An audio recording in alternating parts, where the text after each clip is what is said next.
Hi, welcome to another episode of the Weekly Brunch. I have a special guest with us today.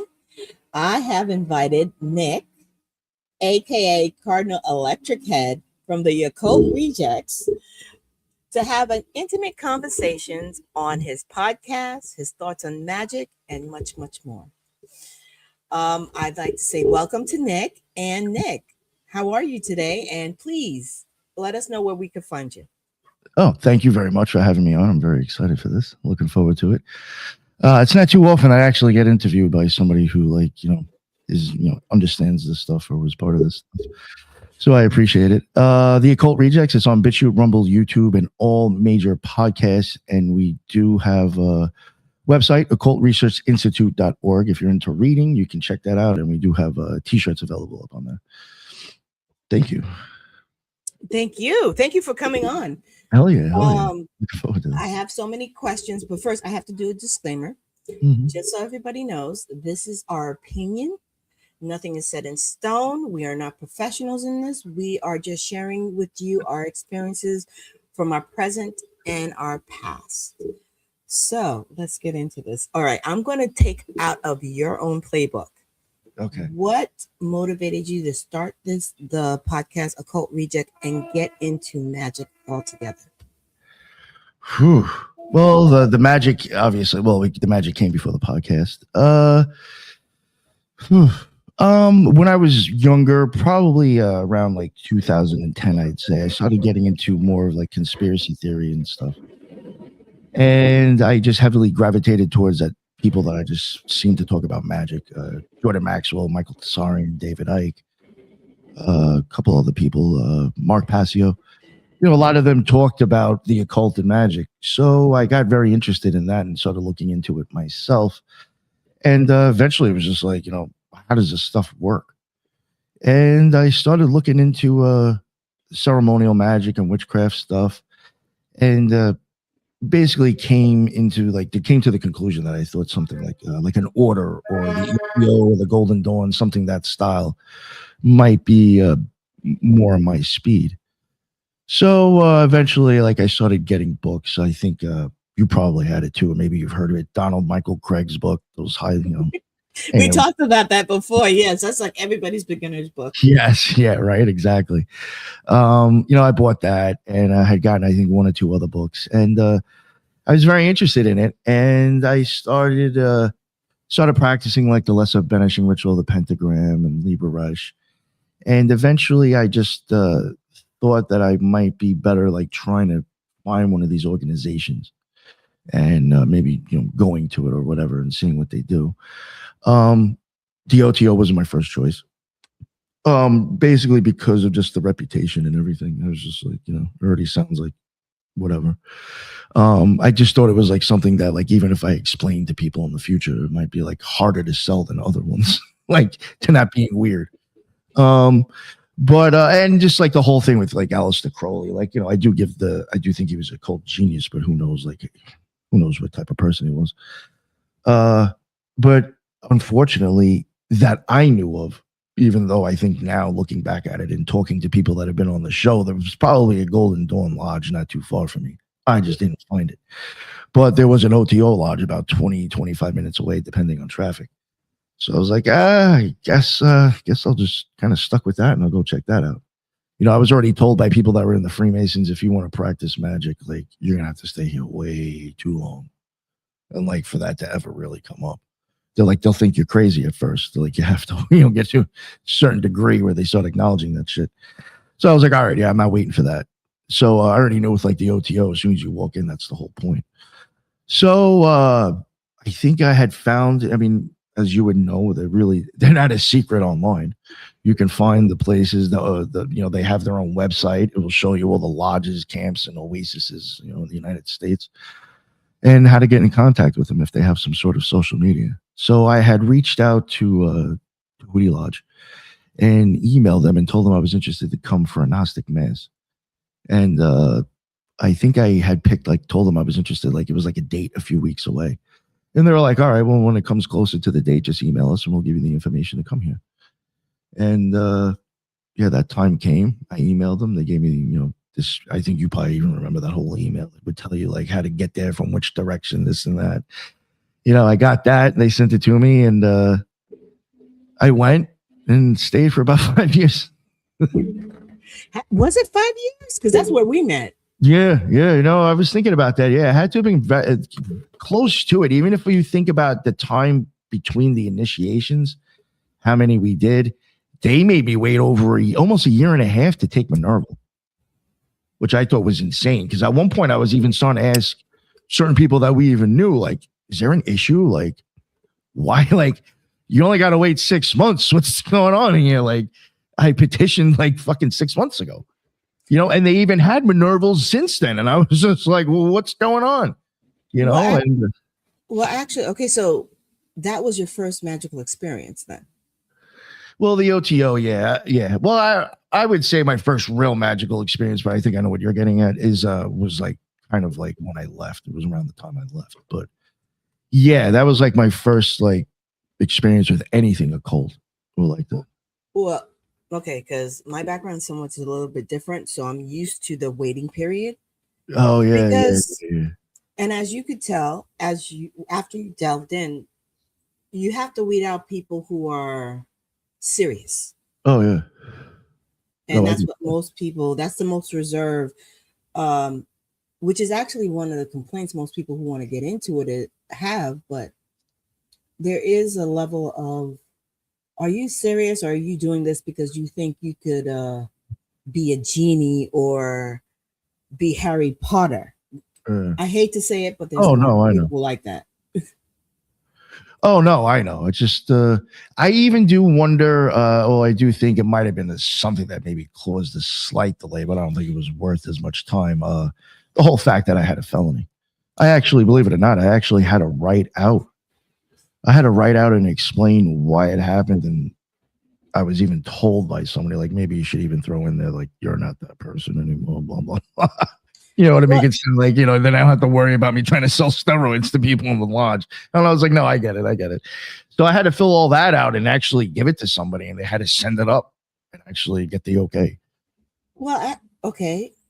You said it's been about, 5-6 years? No, I think it was about 5 years where I was in. About 5 years. Yeah. So do you think assuring that someone's character had a lot to do with it? Because that's also a thing. You want to make sure that the person has cleared up their way of doing it. Because I could understand that, but then if you looked at some, just my opinion, you look at some of the other members, it's like, how the fuck did you become a member then? I'm just keeping it real. You know what I'm saying? Proof by the people that are already members. It shouldn't have been a problem for me. I was probably one of the most quietest people there. And if I walked out of that place, nobody would even think I walked into it. You know what I'm saying? Like, I wasn't Harry Pottered out. It wasn't cosplay for me. I looked like a normal dude who just showed up and kind of just listened and sat there. Well, there's the and I'm not saying this to push against you or to say anything, but these are considerations that even corporate companies, if you work in the corporate world, think about.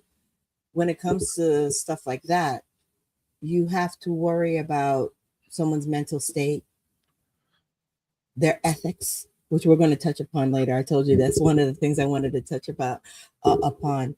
So I think, in their defense, and I'm playing devil's advocate here, that does come into play, but that's in every organization you go to. Even in Wiccan, they did even do that to Jordan too, so it may not have even been personal. It may have just been shit going on. I don't know. Because me and him were like, what the fuck's taking so long? Well, the year wait, actually, to tell you the truth, in most traditions, and prior to the OTO, I have been involved in Wiccan traditions. A year wait is normal. Well, it was 6. I think they say it's supposed to be 6 months, and it was a year and a half. And I petitioned like my second time there. Yeah. So it was just, somebody that we even knew who was high up, we even signed off on my shit. So I was just like, I should be good to go, right? I mean, you guys are saying I'm not crazy. That's basically what they're doing when they sign off on you to petition. They're saying, I think this person's of sound mind to let them in. I don't think they're nuts. I'm only bringing this up because anybody who wishes to join a tradition, that's not, OTO is not the only place you go through with that. Yeah. I had a high priestess. I can't remember her name. It was when I was living in Toledo, Ohio, and she told me certain people she will ask who asked to join her coven, you have to ask 3 times. In the case, and the funny case about that was I asked her once and she had no problem with me. My ex-husband had to ask 3 times. Oh. He did not ask the 3 times. I did not tell him because that was confidential conversation. He did not ask the 3 times, and some people have those rules. I bring that up only to if anybody wants to go down that road. People sometimes, depending on you or depending on information or how serious they think, for precaution and protection of the group, and you understand that because once you stand in a circle with somebody, you have to trust them. Oh yeah. You have to trust their intention. And this is any spiritual background. So that I didn't mean to go down that road, but I only say that for anybody who's listening to understand that it's not you, but it's for the protection of the people who are already members. Yeah, no, I understood that. I get that to a certain extent. I think that was even explained to me. I think even somebody had said that part of that, whole thing was like I was, not was making a joke out of it, but they want to make sure like you're not crazy and you're not going to be a problem. No, I just, and the funny thing is, I mean, I didn't do anything there and I wasn't crazy, but I mean, were they wrong? I mean, no, they want to make problems after the fact. Well, actually, you've had a lot of tarot readers, yeah, on your show, and I have had the privilege and the honor of being on the same show as them, that always say that they no longer read publicly. I used to be a tarot reader, and I no longer read publicly too, and that's a big issue too. Really? Yeah, because some people, they want that entertainment. They think it's entertainment. I've watched people go through these different organizations that they literally thought it was a Harry Potter situation. Yeah. They think that I'm going to come here and everything's going to be fixed by a spell. Oh. And people don't understand it's work. Oh yeah. Are you going to put in the work? Are you going to deal with the work? I fell short a couple of times. Have you felt? Do you feel like you fell short? Yeah, yes, of course, all the time. Which actually leads up to the name of your show, Occult Rejects. How did you come up with that? Believe it or not, I will have to. Unfortunately, originally when I had started my show that no longer really exists anymore. I mean, it's still out there to listen to, but I stopped publishing on it. The NY Patriot Show. That was just where I was going to kind of have guests on, and it was a little bit more. It was much more occult, and I mean, much more conspiracy than occult, and a little bit different angle of the show. And eventually, I wanted to kind of start another show with like a co-host and cover topics. And there was a kid who came across. I was on Lift the Veil, actually, believe it or not, like 5 years. And it used to be a big show at that point. I was on there. They had me on there as an ex-OTO member, and some kid was listening to me, and he was an ex-Golden Dawn member. And he contacted me after the show, and I had him on mine. And, we talked about the Golden Dawn and this and that and his experience. And then he was just like, we became pretty good friends. And I was like, yo, would you ever want to start doing a show together? Like covering the occult. And it was like, yeah, that would be awesome. And he actually came up with the name. This dude Lux. He came up with the name. He like said it like almost like as a joke, like he was spitballing. He just rambled a few names. Because I had even said, I was like, I'm gonna be totally honest with you. I said, I really don't know if I even want to deal with coming up with the name of the show. I was like, if you got a few good ones, toss them out there. And you just spit out that. And I was like, you know what? The Occult Rejects actually kind of sounds like cool. And he's like, all right, you want to go with that? I said, fuck it. Yeah. So like, believe it or not, this kid Lux, he was the one who came up with it. That's pretty awesome. Yeah. Did he ever come on to the? Because like I unfortunately, you have a couple of years of recordings, and I still haven't gone through them. Oh yeah. He was the first year and a half about, and unfortunately, there was like a lot of weird things that sometimes would come up, but I would just kind of like let it go. At the beginning, I understood like he would never use his camera, so. And that was like, I understood like in his point, he didn't want to be people to know who he was if he was talking about all this stuff. I understood it to a certain point. I wasn't using my camera too much. And then I was just like, this is fucking silly. So I started using a webcam. And, if he didn't, that's fine with him. Long story short, it's just, there was a lot of things that started to come up that just were like, I hate to say it, but he was like one of those people that would actually start a conversation. And like, I was never big on asking anybody about their personal life. Believe it or not, a lot of the people on the show, the Occult Rejects, I really don't know what the fuck they do once they get off the show. I couldn't tell you their personal life. I couldn't even tell you what some of them do for work because I'm not interested in that. So I never really like asked him things about that, but he was like one of those people that would start a conversation and start giving you a story that was completely false. This kid had constructed like this whole life that it was very weird. And at the time I was married, and the woman I was married to, obviously I would talk to her about this shit sometimes. I was like, something's just fucking weird with this dude. And he had given me like his name at one point, like somehow like by accident or whatever. But one day he turned his webcam on by accident. So I even got to see what he looked like for a little bit. And she was like, spent $5 and found the dude online. I was like, yo, you're crazy. Still fucking $5 people finding things. And like she starts reading off all this shit, and like she starts finding like his LinkedIn and this and that. And I'm like, I've realized this guy had told me so many bullshit stories. It was like unreal. Like he wasn't even employed. Like he was like, it's hard to explain, but like there was a lot of shit. And I confronted him about it, and he kind of like didn't deny a lot of it. And I was like, listen, I don't want you to like, I'm sorry, but if I'm talking about the occult and shit that I think is very important, I was like, I can't have a pathological liar on the fucking show with me. I was like, it just doesn't make me feel comfortable, man. I was like, you lied about shit that there was no reason to. Like, I didn't even ask you about this shit. You just created a story to make me think you were living this life you actually didn't have.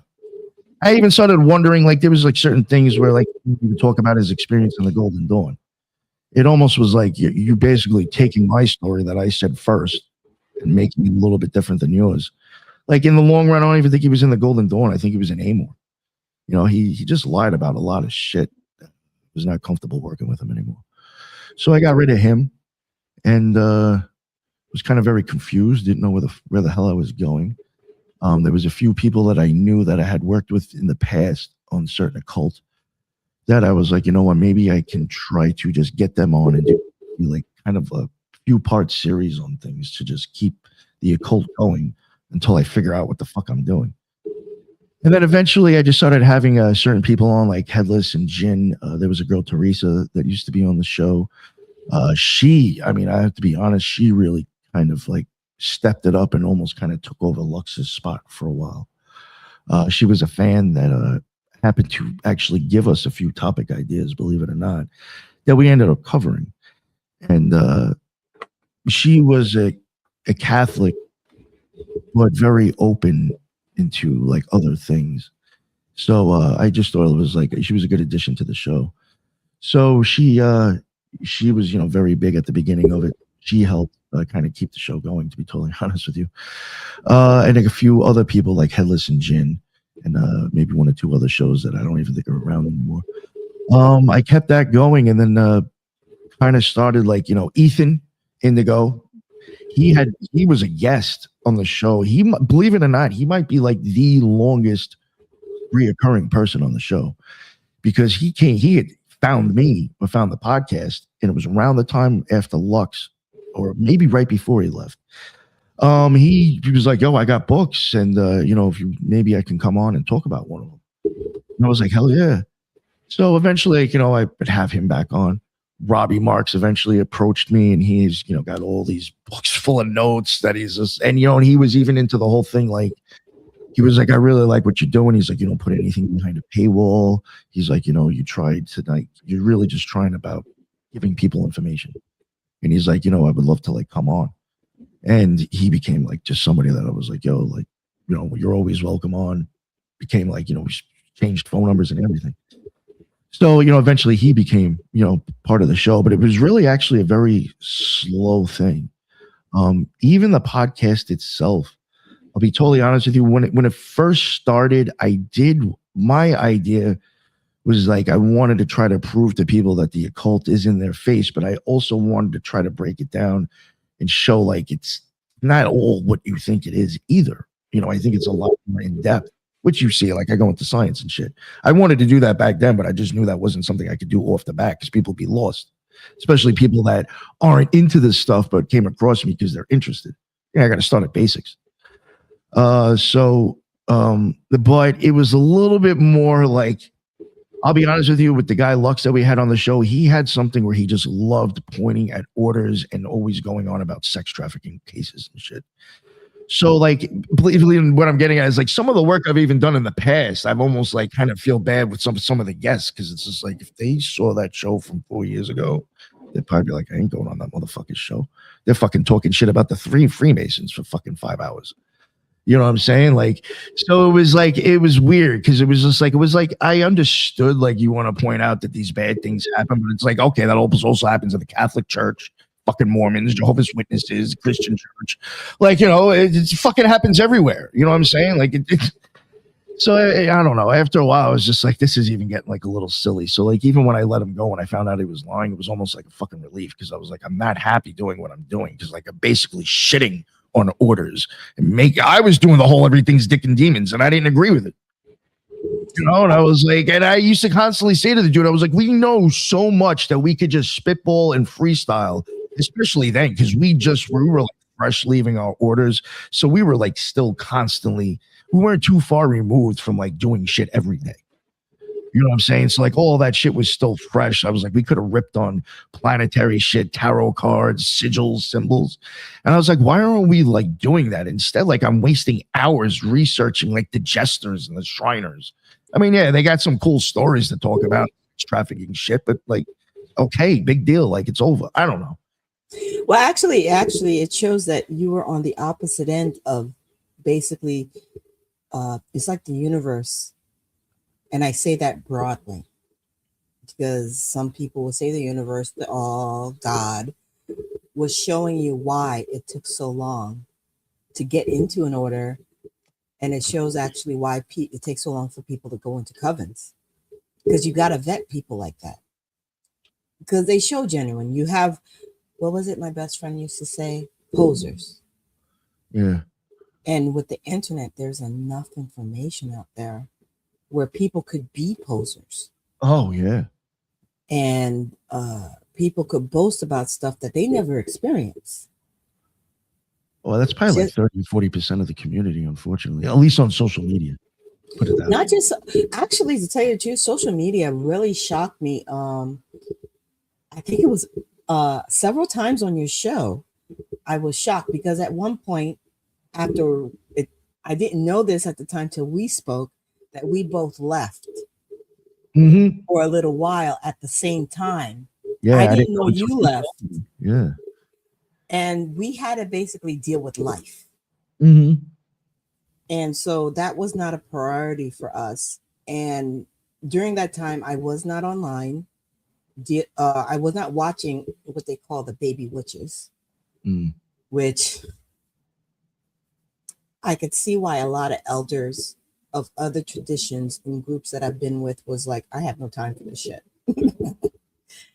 Because they took over and they were doing stuff that was unethical. They were telling stories that were not part of any spiritual path, but they were doing it for clout. And I think that's why most people like Occult Rejects, because you're not doing it for clout. You're doing it to help guide people on their journey. Now, part of that journey is conspiracy theories, whether they admit it or not. I'm going to say most people who deal with magic do follow the conspiracy community. And when See, you know what I thought was weird though? There was times again, like that was a lot of times I was very quiet, or I would talk to you or a few other people, but I sat there and listened a lot. Obviously, I mean, just the best way. Yeah, of course, right? You understand the situation you're in. And I would constantly hear like little jokes at the lodge and shit where like I don't think a lot of them there were into conspiracy theories. Like they used to kind of joke around about like, oh yeah, there's an Illuminati, like all this shit. And I'm like I understand we're in here and we want to give the place the best image possible. I get that, but like you have to be realistic, dude. Like it's just like this, like the world is not as it seems. Come on. Like I don't know. I just thought it was weird. Because again, I ended up there because of conspiracies. So I'm thinking in my mind, oh, everybody's here for the same reason. But there were a decent amount of people there that actually thought that conspiracy shit was like crazy. And I was like, really? Like, what the fuck are you even doing in here? Really? Do you think so? No, I heard it out of some people's mouths that I was just like, wow, really? Misdirection is a wonderful tool. That's all I'm going to say on that topic. Have you ever watched? Actually, it's funny because I usually have my screen on. And have you ever heard of the Y-Files? Someone told me about that recently. You've never seen the Y-Files? No, somebody literally sent that to me in a DM, I think, on Instagram, and told me to check it out. And I was like, what? You should truly check. Actually, you do remind me of him. He started out with conspiracies and educational mathematical equations, which actually I believe goes hand in hand if you're on the path. If you're on the path, you believe mathematics, science does boil down to spirituality. And the fact is that, and this is my opinion, I'm going to say this right now. If you are true, those are the two subjects, along with spirituality, that you do follow: science and mathematics within the occult. They have a connection. We haven't gotten there yet, which actually a lot of people who you have on when I'm on the show, when they talk about quantum physics, I know you see my eyes get wide and there's a gleam in my eye and I get all excited. I'm like, what about quantum physics in this? And I believe they have the tie. We are in our adolescent stage, hence why we're going into the age of Aquarius, where we haven't connected those dots yet. I agree. I think so. That's what I was even saying recently. They said, I think we'll be around to actually see those dots. Some of them start getting connected. To be honest, if the world is still here. This old lady, to tell you the truth, I have to say, in my 52 years of being on this planet, there's a lot of things I never thought I'd live to see that I have seen. So I think you're right on that. Yeah, I mean, within another 20 years, I definitely think. Yes. Not even 20. I don't even give it 20. I don't even give it 20 years. I think in 5 years, we'll start like seeing some shit that I'll be like, that's magic. If you read this and you know what I'm saying? Like, well, we have we're getting there now. Our government is talking about aliens being real. It's funny, during the Biden administration, and I only say I use that as a guideline because I can't remember what year. I remember them coming out saying that aliens are real and wondering why people weren't freaking out. And I'm like, and even certain people on X were saying, why aren't people up in arms about this? Why aren't people really going like they're not panicked? I think it was during COVID. They said, yeah, aliens are real. And I was I remember that. Yo, I shit you not. Yes, I remember that. And I was just like, yo, that shows you how crazy shit is right now with COVID, that you just came out and said aliens exist and nobody's saying anything. No one's like, what do you mean aliens are real? No, I remember that. Yes, I was like, yo, they literally just said aliens are real. And I was expecting like a big uproar, and then I'm like, so nothing. So you're gonna say aliens are real, and people aren't going to say nothing, but people are still gonna have backlash from people who say magic is real. So, actually, which brings me to my next question for you. Yes.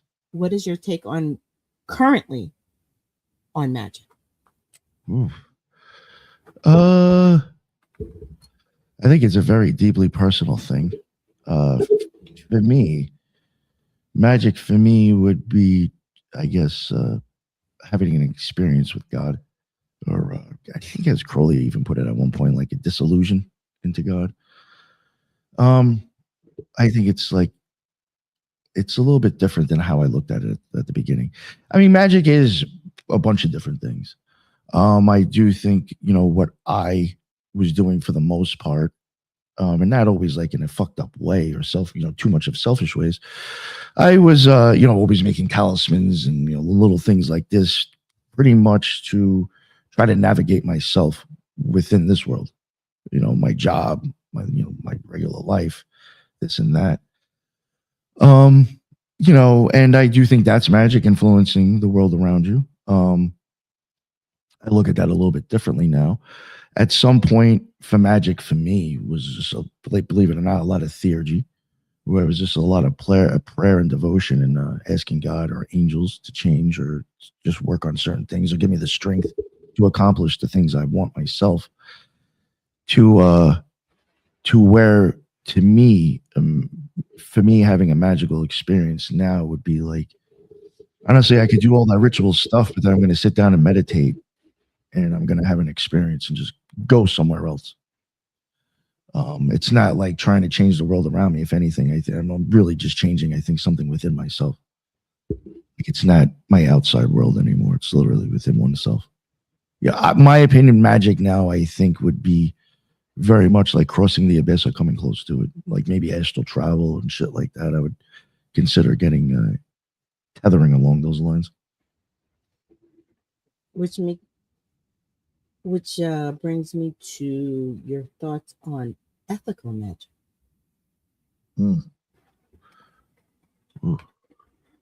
What do you like? For me, I don't know if this will answer the question, and I know it seems like very cut and dry, just very like I don't think much great to it. But for me, I started realizing that I think that whenever I want to change something going on around the world around me in this world, something's getting bent to my will or whatever I want. Like something's got to get influenced to change.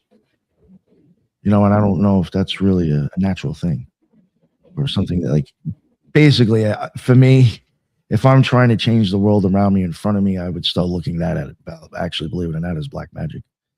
And just changing myself and crossing the abyss would be a little bit more on the white side. I hate using those phrases, but I just think that, like, if I'm only changing myself, it's a little bit different than influencing people or situations around me.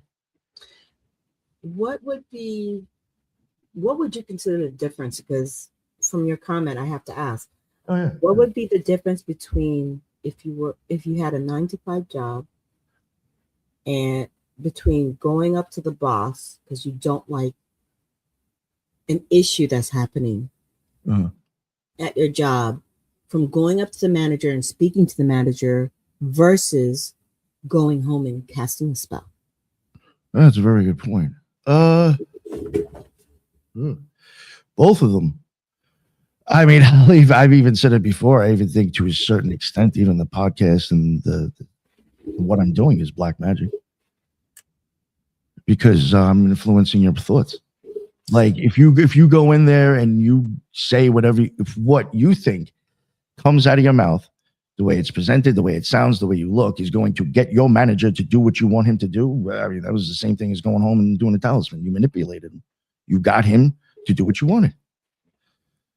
So basically, there's no difference between the two. No, I don't think so.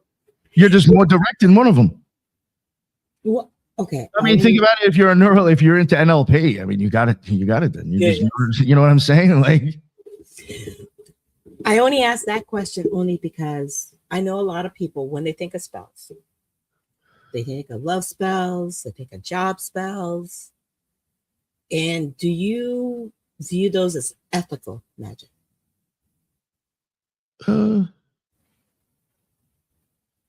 don't know. I mean, I'm really not big on to tell people what to do. I think it's good to maybe have the experience. I only ask because in my teaching, and I always use my background to come up with these questions. I had a high priestess who, she basically informed me that if you're unable to do something in the physical world, confront a bully, confront an issue, and instead you go do a spell, you shouldn't be doing that spell. To her, it's unethical. I think you know why I even have like a little bit of my opinion the way I do with this stuff, because I do think that, like, I know people who have, I'm sure we all know this, people who might get mad at somebody at work or whatever, relationship or a person, and they're going to do like some sort of like fucked up spell on that person. And I think that when you harbor that whole thing, like, if this person has you in your mind and your body that upset and in your feelings to want to do something reactionary like that, and then if you think about how like witchcraft or magic goes, depending on if you're into ceremonial magic, it might be a little bit longer than other things, but now you're going to start devising and creating this, like, how am I going to do this spell? What am I going to need for it? What am I going to do for it? This person has fucking rented a fucking apartment inside your mind at this point. And all you're doing is holding on to this hate that you want to direct towards an image or a voice or a person. And I just think that that actually is like kind of feeding the demons in your own head. You're feeding your anger and your fear of why this person has you going. And then it's just like at some point, it's just like, yo, when does this become a mind fuck on the person and unhealthy for them? Yeah, actually, that's actually true. That's what does that fall under the ego? Oh yeah. I mean, from my own experience, yeah, you hurt my fucking ego, so now I want to fucking destroy yours. I mean, especially as an Aries. I mean, how else am I gonna act? Actually, it's not just an Aries. It's not just an Aries thing. I know. You have a Virgo over here, and boy, if anybody who's known to hold grudges, it's Virgos. Really? I'm surprised. You seem so easygoing. No. To tell you the truth, if you cross me and I consider you dead to me, you are dead to me. Oh, yeah. See, Aries get like that too. They'll just be like, "Oh, you're gone. Yep. Forgot who I have nothing to say to you. Nothing. We're done." Yeah, a Virgo will walk by you as if you don't exist. We don't do revenge. We're like, you don't exist. Yeah, that's it. you don't get my attention anymore. That's all. Yeah, I don't care what you're going through. We're done with you. It's a fault in that astrological sign, because we have facts to go behind it. We're analytical, so we'll be like XYZ. Mm. And I will say a lot of this stuff that I'm saying now, I never really thought this until I started really doing shadow work as well. Oh, because I will even say like one thing that like to me was annoying and it was shitty. I mean, then there was times I guess I could say I had an okay time and experience, but due to my drug addiction in the past and just dealing with law and being mandated sometimes to do certain things, I had experience with going to AA. And at one point I did kind of get into the big book, and I did get to step 4. And that you have to do like this whole moral inventory, and there's graphs and all this shit that you do that really analyze your thinking.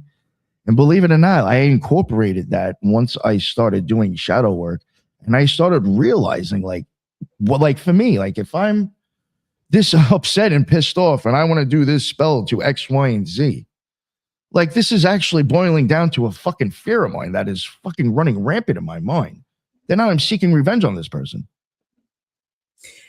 For those who are listening who are unfamiliar, because I don't usually use those terms, shadow work is when you do internal spiritual work.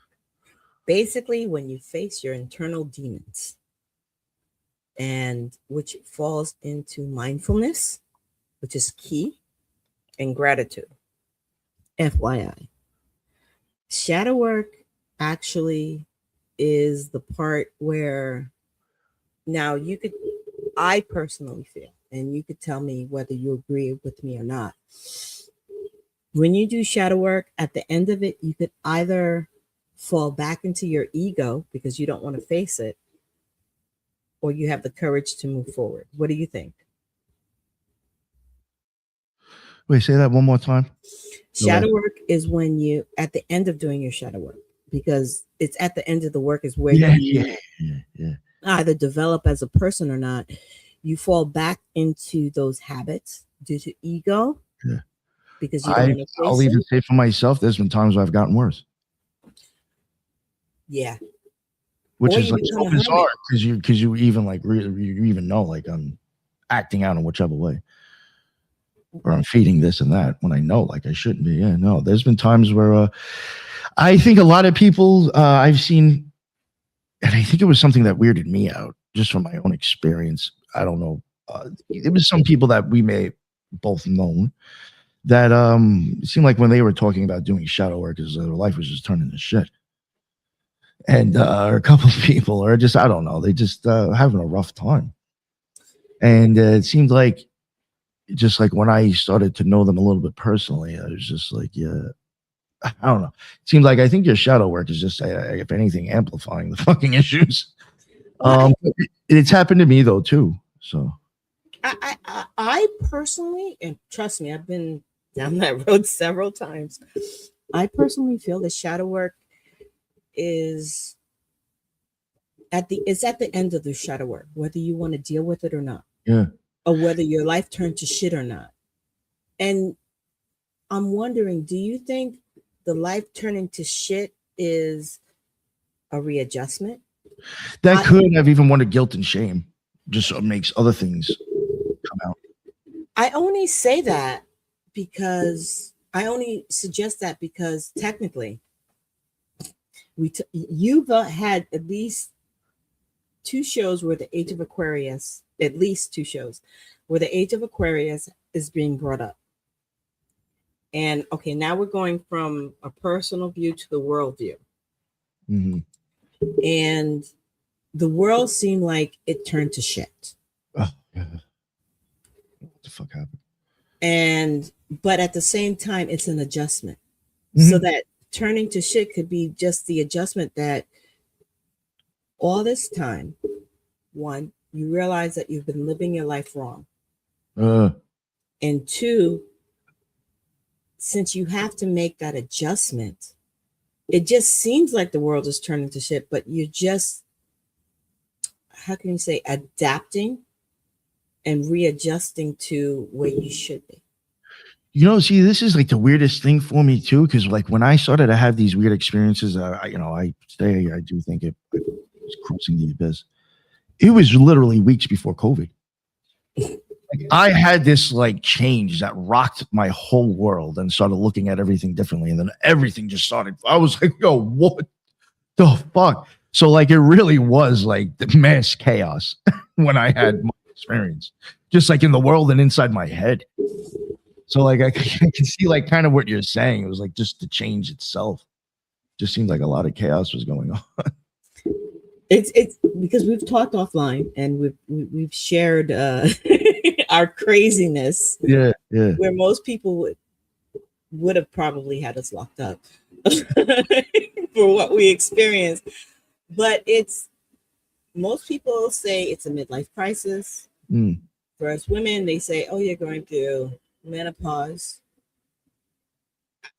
I've been told that you're not supposed to, quote unquote, go through actual deep spiritual change research until you're in your 40s. Yeah, I've heard that too, especially with Kabbalah. Which actually, we're both a fan of the Kabbalah. Yeah. Which is when your life basically go awry. And spiritually, it causes us to change and shift gears. And it's that shifting of gears, I feel, is what causes that, how can I say, chaos to happen. with our decisions. We start to realize accountability and taking that's true. discernment, which most people don't have. Which, if you're young in your 20s, in my 20s, if we would have had this conversation, I'd be like, whatever, I can handle whatever. Yeah. And this is the time where, like, oh no, it has consequences. Yeah. And that's it. And I think that's part of the issue, which brings me to, but it brings up beautiful things, which brings me to my next question. Okay. For you, do you realize how many doors you have opened with this podcast for people? Yeah. Yeah, I'd like to think I did. You know, it's a sad thing is that for the ones that I realized that I did the most for, that they unfortunately probably used me, but it's okay. That's life, unfortunately. I hate to say it, but that's life. No, I know, but there's definitely been a few people that have would have taken advantage and used me in the show. You know, but yeah, but the people that I'm still with now, I think the show has helped all of us. But yeah, I've that is part of, believe it or not, at one point that was part of why I wanted to bring a lot of people on the show. Is because for the most part, I'd say about 80% of them, the people I have now, I have no problem with. I know that they're good people. So I'm not worried about it anymore. But part of the reason why at one point I wanted to bring so many people on is because I was able to expose them to people that I don't think they would have been too able on their own. You know, I'm going to keep it real. There's been times that people on the show have literally given me people to contact that they say they will not answer me, or they just read my shit and leave it unread. I hit them up to come on. Well, those aren't the people I was addressing. I was addressing the people. Oh, no. I know. But I'm just saying, unfortunately, the thing is that, yeah, I see what, yes, I do know that I have done good things, but unfortunately, the ones that stick with me the most, and saying that I've done somebody a favor, have all been kind of people that have stabbed me in the back. Like, they probably benefited the most out of everybody, put it that way. Those are the people we don't worry about, but you have people, the quiet voices. Oh, yeah. For example, last night we had a show with Daniel. Yeah, that was I had so much fun, and Daniel, like, oh, he loved it. That's the thing about it, is that you have guests that we even exchanged numbers before he even came on. Like, me and him hit it off right away. As soon as I hit him up to come on the show. Yeah. Oh, we hit it off right away. I was like, dude, just take my number. But you see, it's people like that who, not even 2 years ago, wouldn't be able to stand on any platform and have the courage to say what they're saying. And they're like, wait a minute, this is somewhere I could come and I could talk and I could be me. That's the thing. They could be themselves. There's no quid pro quo. There's no standard or anything like that. Yeah, I'd say, well, there's probably like, if people started, there's certain little things that I would actually ever really get involved in, because I, believe it or not, I'm very big on freedom of speech. And I do not want to be a fascist and censor anybody. So, you know, now that doesn't mean, obviously, I'll pick and choose who I think works best on the show.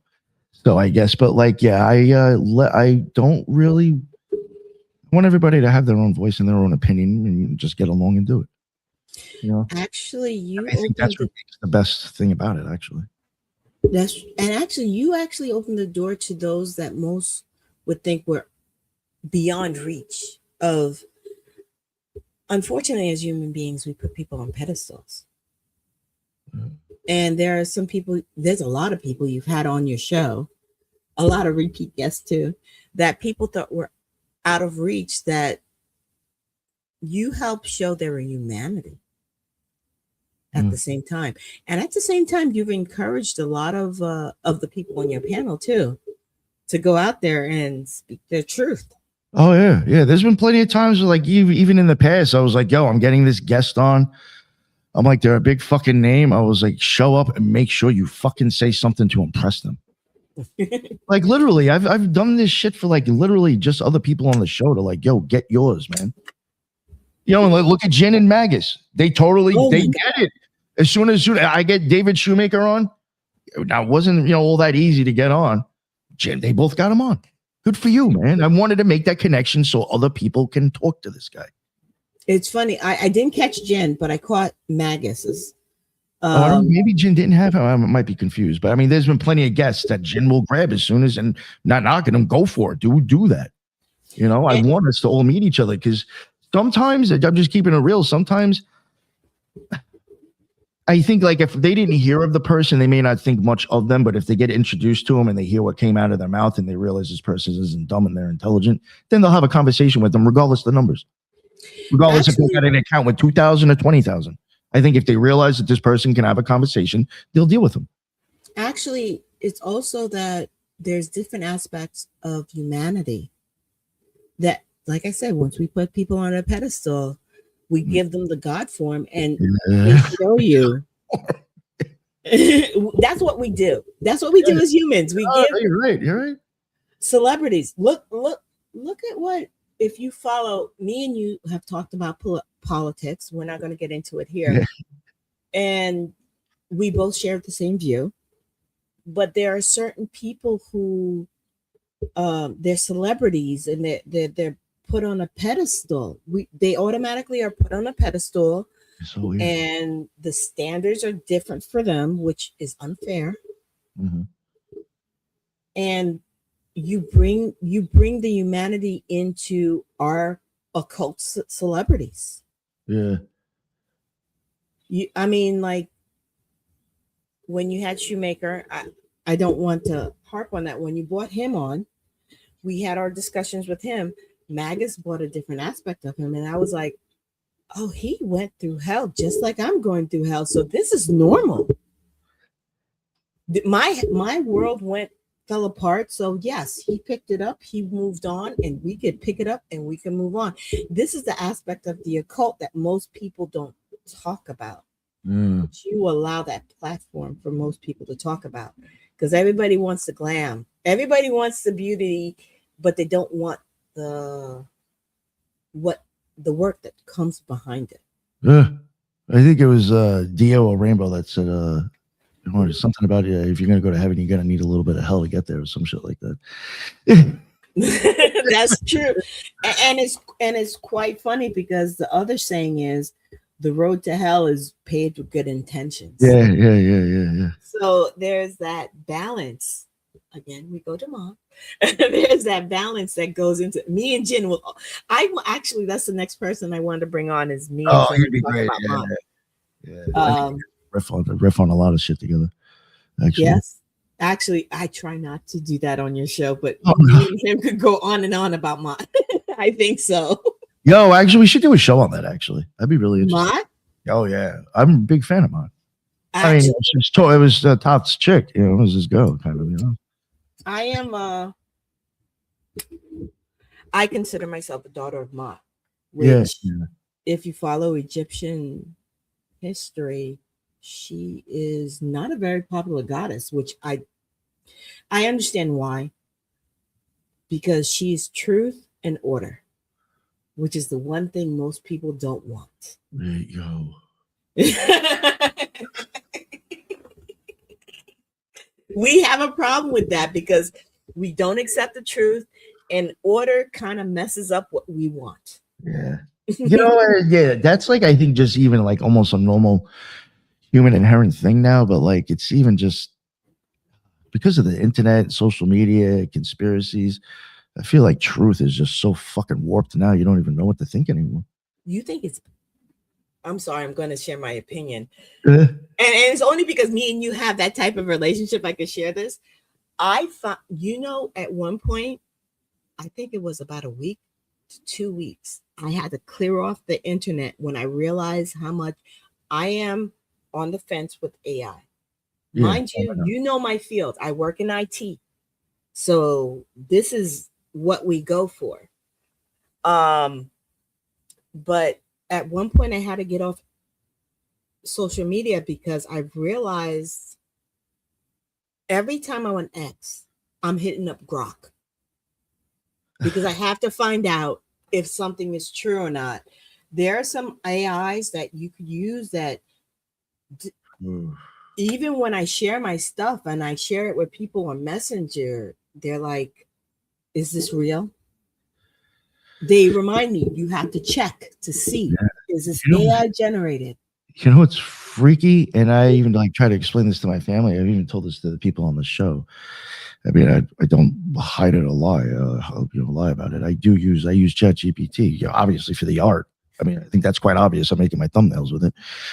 But oh fuck, where was I going with that? Fuck, I totally forgot. Shit. AI. Yeah. Damn it, I totally lost my train of thought.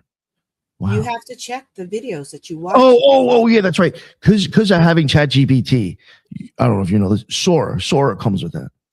When you're on Sora, you can see what everybody else is making. So you'll see like the account like for $20 that probably everybody normally has, and then there's a $200 a month account, and you'll be seeing the shit that those motherfuckers are making, and that shit looks so fucking crazily real. You're just like, yo, we're screwed. You know the thing that grounds me when it comes to AI? Albert Einstein. Albert Einstein predicted that technology would go so advanced that we would abuse it before it become beneficial. So right now we're going through the abuse. I feel we're going through the abuse phase where if you see a prominent celebrity, even if you see yourself, which I found out recently you can't copyright. It's public public domain, I guess. Yeah, public domain. Which is why when photographers and people who take videos of you who want to make it public has to get a affidavit signed by you saying that they could you can't copyright, which was a famous actor said, when it comes to AI, copyright your image and your voice. You can't do that. I did look into that because being in podcasting, I'm like, okay, I want to make sure you copyright your writings, you copyright your videos. You can't copyright your image and your voice. They just need permission to use it. And that's the only aspect you could sue on. But when it comes to AI and all these videos of all these politicians and these celebrities, they could just do whatever they want, which is sad. But at the same time, AI could be beneficial. You could put out some great information out there. When you have people like, what's his name? Dave. You had him recently on your show. I was actually gifted to be on the same show as him with the information he puts on there. Is it Denying Dave or something Dave? Okay. I was just watching a video of him too. Those people, they could fake AI with them and say they said this. Oh yeah, you see that shit constantly on Twitter. Actually, who is it? It's horrible for a lot of like I mean, I hate to say it, even a lot of fucking Epstein shit. It's just like, yo, like Broke is even saying this shit's not real.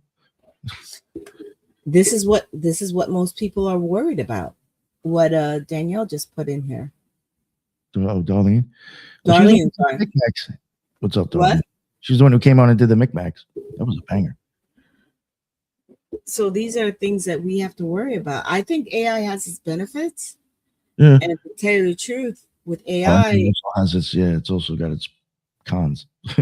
The problem is right now, all the people who are malicious are showing out. I do have another question. Actually, it's more like your opinion, and it's a list of things. If you can give your advice to anyone thinking of, and I'm going to list them down of Mm. getting into whatever, where would you tell them to start? First, let's talk about getting into magic. I mean, I guess like for me, I mean, if you're into ceremonial shit, if that's the route you're gonna go, because that's really the only kind of way I went to give advice. Few things.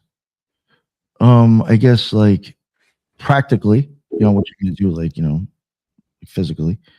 I would suggest same thing that David Shoemaker is going to say. It's not too glamorous sounding, but you're going to have to start meditating. I think meditating, breath work might be really good. If you're going to get into ceremonial magic, just I'll give you things I think you should do from my own mistakes that I wish I got into earlier. The Kabbalah and Tarot. I do think, and using those two together with the Tarot on the Kabbalah, on the Kabbalistic Tree of Life, I think getting into the Hermetic Kabbalah, I think benefit people earlier than later, because that was something I held back on and pushed off on for a while. I went more into elemental and planetary stuff. But just for me, I just wish I had gotten into that a lot earlier. Why did you push back? I already knew it was going to be something like ridiculously like rabbit holes upon rabbit holes. We love those rabbit holes. Yeah, no, I was like, I just knew. I was like, yo, this shit sounds so fucking crazy deep. I was like, yeah. I was gonna like it. I just knew it was gonna be like, I'm gonna have to put everything else aside and really get into this. And then once I did, I was in love with it. Dion Fortune's mystical Kabbalah. She does not get enough credit for her contribution into Kabbalah. I still reference her books. Yeah, her and Gareth Knight, I always suggest. Because Gareth Knight, in one book he put out, he covers the paths. I've never seen anybody do that in both books. In one book. Actually, and that's something that most people, I'm glad you brought that up, because that is something most people do not consider when dealing with the Kabbalah is the paths. Yeah. Oh, I think that's like kind of like where the alchemy is going. Like, the serious change between things or states. You know who else I think is very good for Kabbalah, because he even comes at it at a different angle in his book than I've seen other people do. Lon Milo Duquette, his Chicken Kabbalah, he kind of focuses on the Hebrew letters. And that all takes into consideration with the tarot and then Kabbalah. I think that's huge. His approach, actually, to tell you the truth, and actually, I know the Chicken Kabbalah. That is a book I have actually read more than once. Mm-hmm. Oh yeah, helped me understand the Kabbalah that much better. No, yeah, totally. So he doesn't get enough credit for that, as far as I feel. But yeah, you're right. Kitchen Kabbalah. I think that should be the first one, because it's an easy read. Yeah, because the other one we reference is more dense. It's a little bit more dense, and you could get a little bit lost in that. I agree with you on that one. And I like his alter ego. He has a sense of humor. Yeah. Have you ever met him? No, I've tried to. Fortunately, I've tried to get him on before. I've contacted him myself, and 2 different book companies now both contacted him, and I don't know. I don't think he'll come on the show. He's a very busy man. I have to admit that. I understand. But he's very. I've never met anyone more down to earth. So I have to say, yeah, on that one. That's second cool. One on that one. I'll skip this one and say researching conspiracy. Because I know you've had me on for a few conspiracy ones, which were wowers. Where to start with conspiracies? Fuck. I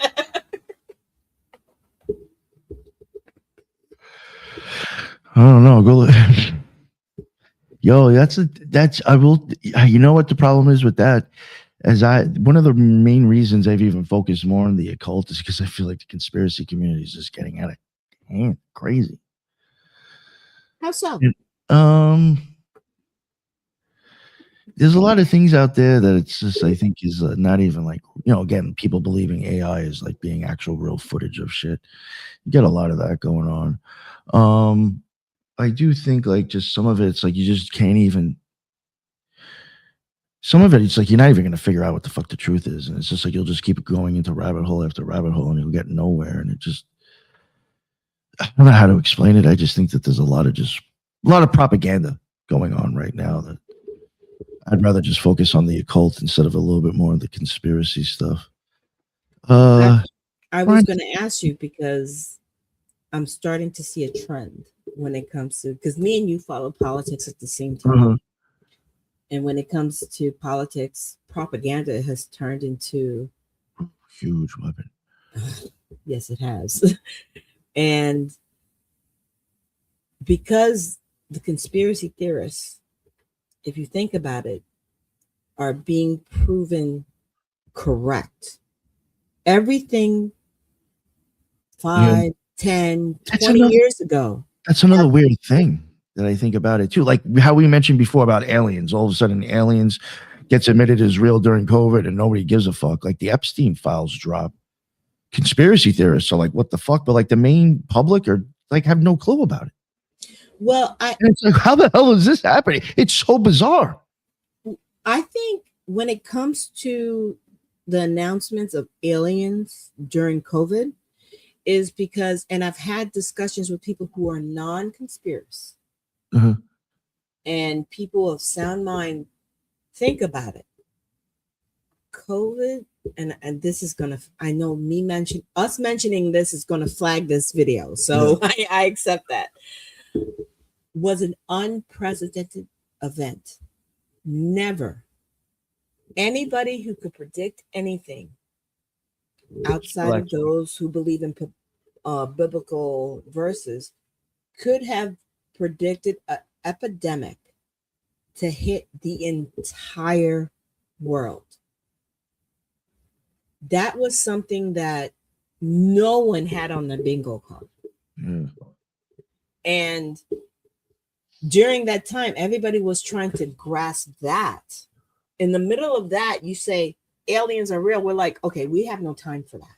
We have no time for that right now. We're dealing with what we're dealing with right now. People are dying on a rapid race here, at a rapid rate. We don't know where this came from. We don't know if we're dealing with an extinction event. Aliens are the last thing we're worried on our minds at that time. We're like, we're just trying to live right now. We want to go back outside.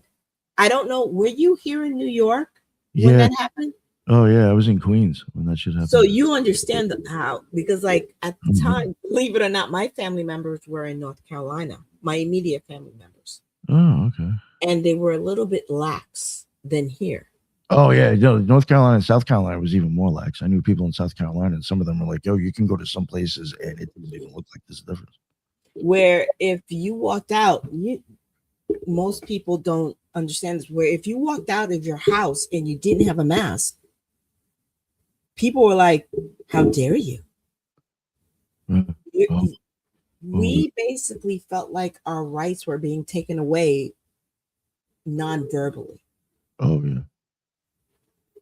Yeah. So when I lived in Queens, I was like 10 minutes from the Nassau border. I literally drove into Nassau to go do most of my shit because over there, completely different laws. I lived in Staten Island at the time, and we had a different aspect, and I still partook in stuff.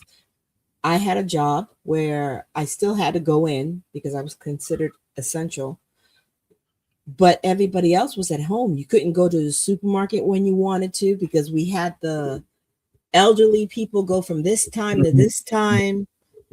And that shit was, I remember the fucking arrows on the floor and shit. So when you're living like that, aliens is the last thing you're worried about. Okay, so what could they do to make it worse? Is what we were thinking. Yeah, right. And planes weren't flying. So it was a mindset. So conspiracy at that point, and now we have people who quote unquote are grifting. off of conspiracies where now the conspiracy theories are like, this is what I think, so you could think a certain way. Yeah. So it's a different world than we evolved from. Oh, for sure. Totally. And my last one on that subject is, what advice do you have to anyone who wants to get into podcasting? Yeah, bunch. In my opinion, for me, because I noticed, like, for myself, even with all these people that I work with, I'm going to have to find, unless it works with that, but I have to make sure that I'm still staying true to what I want to do, which is the reason why I do a lot of those solo shows, because I know, like, then I can be a fascist. I can control the show because I'm the only person there. So I know exactly what's going to be said, and that's it. You know what I'm saying? But then, I also like doing the other stuff, but stay true to, like, really what you want to do. Like, I really do think, like, I myself, I really don't listen to other shows anymore. And if I do, it's because, like, I'm jumping on and checking out somebody who's on the Occult Rejects. Honestly, I'm just keeping it real, just to stop by and say what's up. I really don't listen to shows anymore because I don't even want influence. I don't want to know what people topics they're covering. If you were to check my show, you see the solo shows I do. That's not like normal, typical shit you see other people putting out, because obviously I'm not getting influenced by them. It's ideas that I have, and I'm like, oh, that might be interesting, and I think it has something to do with magic, believe it or not. And I just think of a way of presenting it. And I do go, like, a little bit more into, like, the science and academia. But, for me, I stick, I have to have some sort of outlet to for me to still feel that I'm fulfilled in doing what I'm doing. And I'm able to do that, still with the show. Like I said, even including everybody in it. So, just somehow, like, make sure you stay true to, like, what you really want to do, not what you think you should be doing, what makes you feel the best. If you feel like I did a good job, a lot of mistakes I've made, believe it or not, is even, like, chasing names. I've had guests on just to have a name on. Even another thing, a word of advice, and I could even tell you, other people on the show would even say it if they were here. Don't try to meet too many of your idols, because you realize they are not the people you thought they were. Idolism is the worst thing. No, there's been some guests, and it's not really, I mean, it's happened for me, but there's been some guests that I've gotten on for other people, and they've even been like, like, I don't know. It's hard to explain. Sometimes before you hit record, you get, like, a kind of different person. Oh, well, we both know that. Yeah, we both know that. So, stick to what you want. Don't get sidetracked. One real big word of advice, just try to, I guess, say it plainly, is I'm sure most people have heard of this term. Don't shit where you eat. We're just not doing that either. Which reminds me of what we were talking before we went online. Which, when it comes to the paganistic ceremonial magic aspect of things, most people, polygamy. What are your thoughts on that? I can understand it for some people. It wouldn't work for me. I know other people seem to be into that, or somehow are and don't realize it. We discussed that before going on air, and people's views on that, and that's like an unspoken part, because the path of a magician and a magical practitioner sometimes could be lonely, and relationship is one of the things that we're both divorced people, so we know that at times where spirituality aspect of it causes a break. Yeah. which is something that most people don't really talk about. Either you spiritually outgrow the person that you committed to and you find a different way. And a lot of people go towards the view of polygamy, which means non-commitment, which when I say non-commitment, I mean marriage. Yeah. What are your views on that? I know for myself, the whole marriage idea isn't something that I'd be like looking to do all over again. But I could understand being with one person still, and that's it. Yeah. Yeah, again, like I'm not down, anybody if that's their thing. But just for me, I just know I'm not that type of dude. And this is to give this, I'm just gonna keep it real, just to even give this a little bit of context why this came up, is that I was even telling Judith that, like, just for me, I'm just like what the fuck? Like, it's just a very weird thing how, like, since I've been divorced, the only women that have fucking come at me have all been married or had a boyfriend. And I was just like, what the fuck? But within spirituality, whether you're a ceremonial magician or not, there's a sacredness that comes within a relationship, which most people overlook, which I find odd because it is the most intimate of all intimate marriage, magical union. And that's one thing most people, I am speaking for experience, but I also am not, because I see this with other practitioners, is the most difficult intimacy and relationship to develop is when you're on this path. Why do you think that is? Yeah, for me, and I also think it depends to, like, maybe how far you're into your path or what experiences you've had. But like I have said before, I'm just going to keep it real. There's been times I've even said before that when I have had my experiences where I think I've crossed the abyss, that is like 1,000 times more than any like drug feeling I've felt or any nut I've ever busted. Just keeping it real. I've said that before. So I'm just going to keep it real. Since I've had those magical experiences, I'm going to need a little bit more stimulation in the head,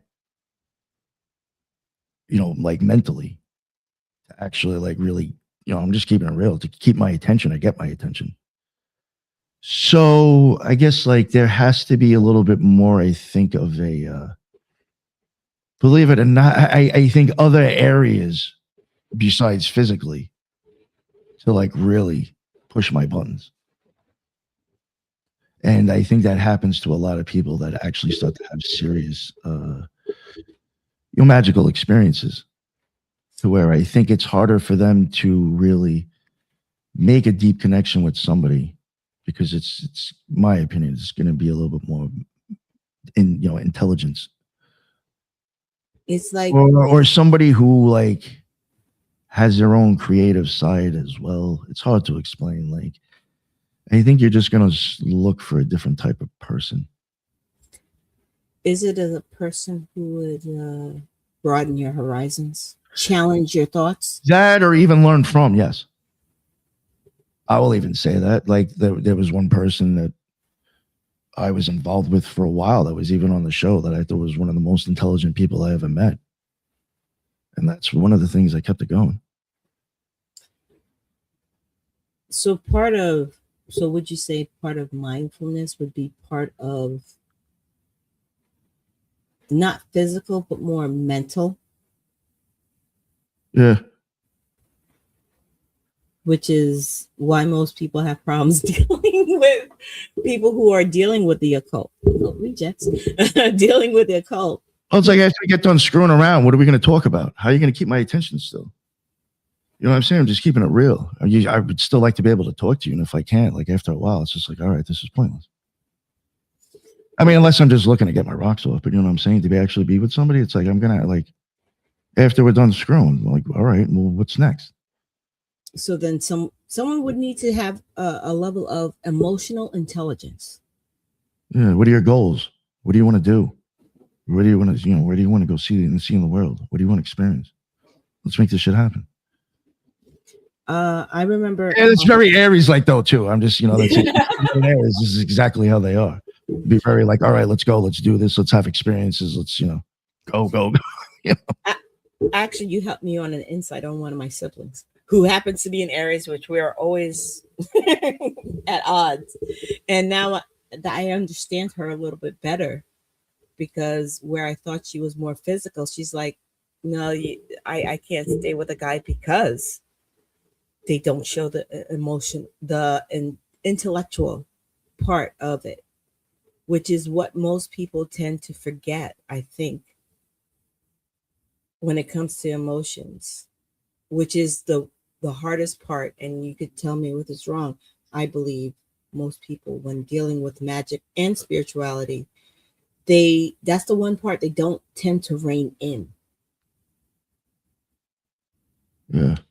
Is the emotional part. I'm speaking from a female point of view. No, No, I get it. Yeah, no, I totally agree. Even myself. Well, been guilty of that. We're human. Yeah.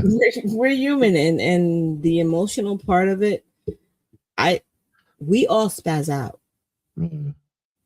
And we all have emotional, we'll no matter how learned you tend to be and how composed you tend to be in front of the camera, in front of people, we tend to forget, which I think is part of the ego, that our emotions sometimes take hold. And we don't calculate that. I don't know. What are your opinion on that? Oh, that's kind of even why I was saying don't shit where you eat, because of my own experience getting involved with somebody on the show. I mean, I'll be totally honest with you. It's actually a surprise it's even still going. Because that shit ended up being so fucked up, so beyond what I thought reality even was, that I was just like, yo, I don't know. It's just a real fucked up situation. It's a human. We always want human contact. And despite, due to COVID, podcast has become popular because we were quarantined for so long and we couldn't be in the same place. It has its benefits and it has its negative aspects, because we're not with the person, but we do yearn for human interaction. Oh, yeah.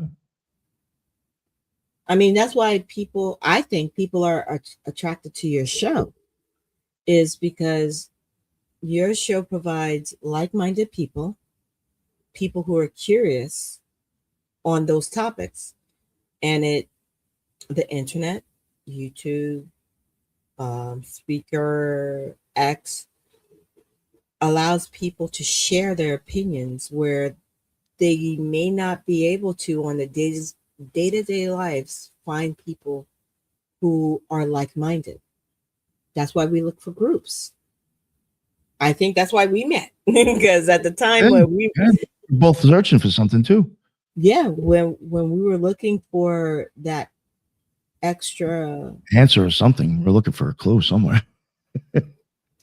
I mean, you've had many people guess, and there's too many to mention that mention, yeah, I went this route because I was looking for the community.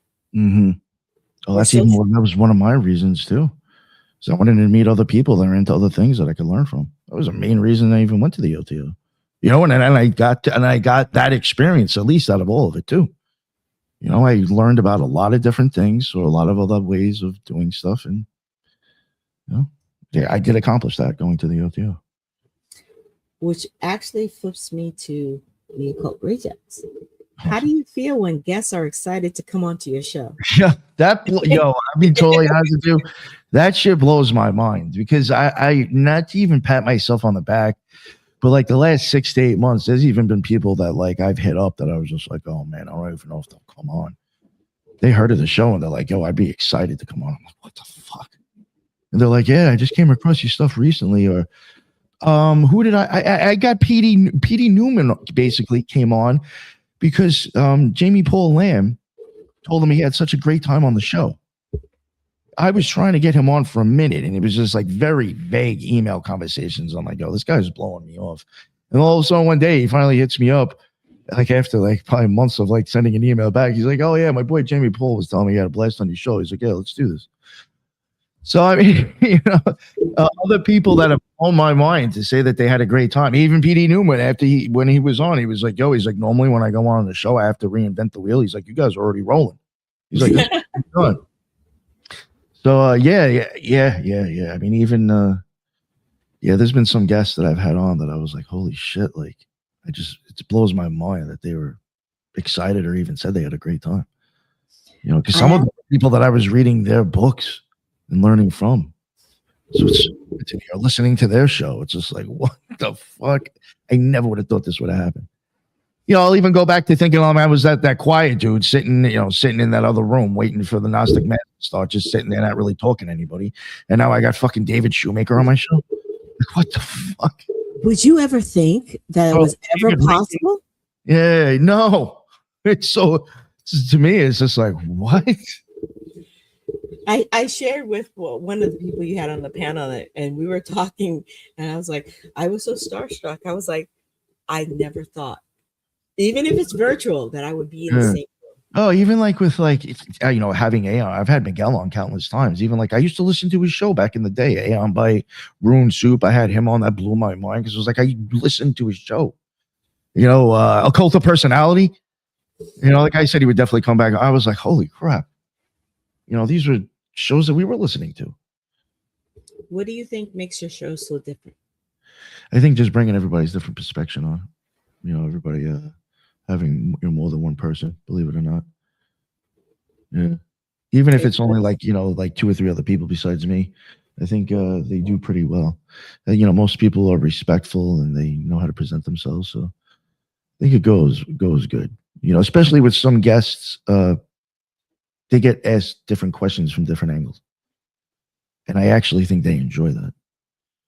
Because that's even another thing that you've seen, guests have said afterwards, those were good questions or I had a good time, So, again, like, it's not all about me. I understand that to a certain extent. My solo shows are. You and it still is my show. You provide a platform for people to provide their opinion, which is different than most shows.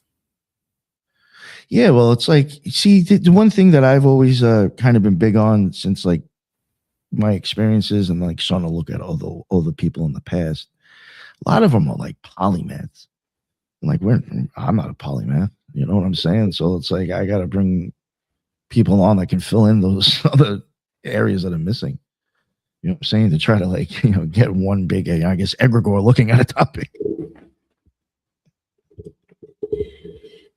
I have to say thank you for what you do. I've even said that before. Technically, if you really want to think about it, the show itself is kind of like an egregore. It has a life of its own. Yeah, from everybody who's contributing to it. You just give us a platform, huh? Yeah. Well, I like hanging out with all of you anyway, too. So. It's actually pretty fun. Actually, it is. Yeah, it is. It gets different views. You have different aspects of people. Even people who are on your panel, I see. I'm a Virgo analyst. I observe, and they grow out into their own.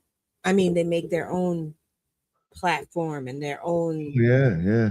Aspects. That's another thing too. Believe it or not, a lot of the people that are on the show that are consistently on the show, or I'd say a part of the show, a lot of them all started off as fans.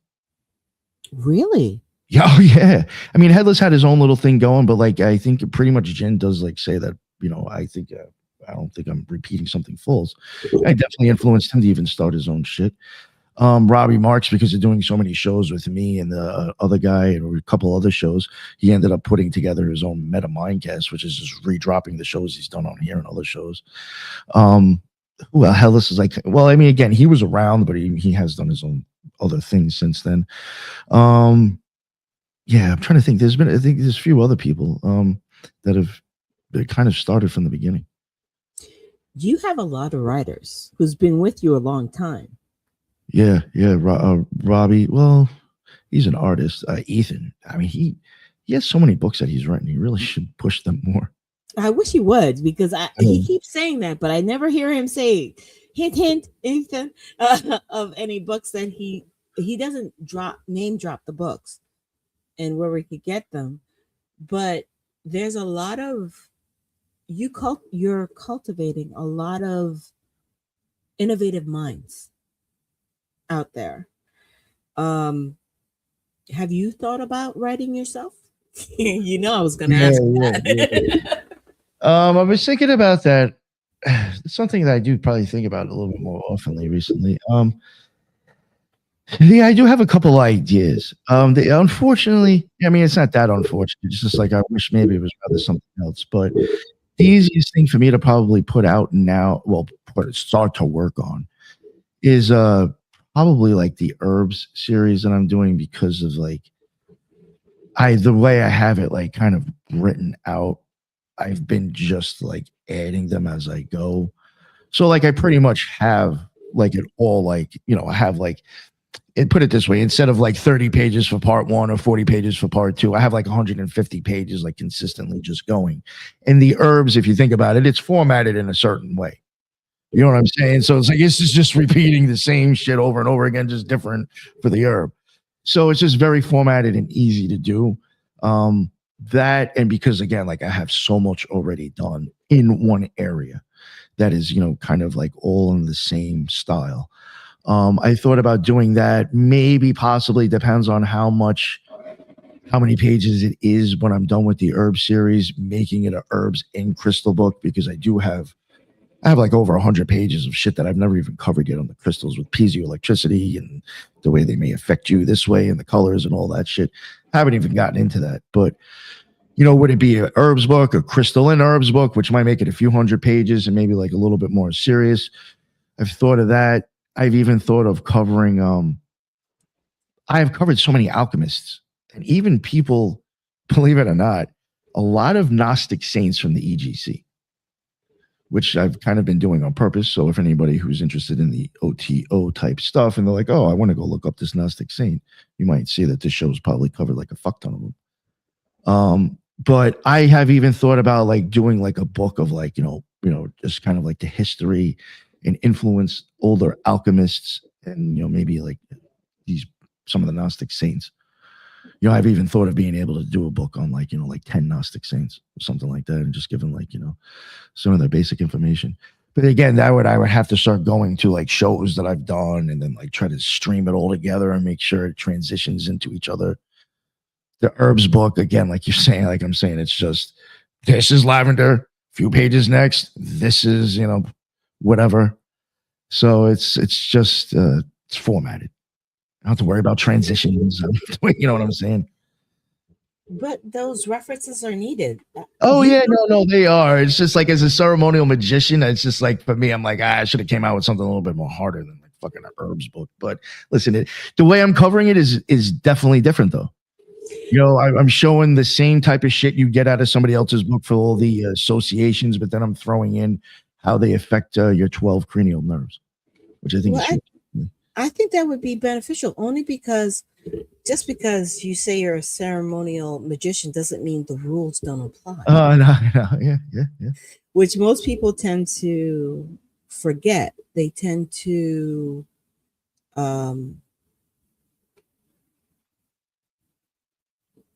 it's not say beneath them, but it's like something that it's like taken for granted.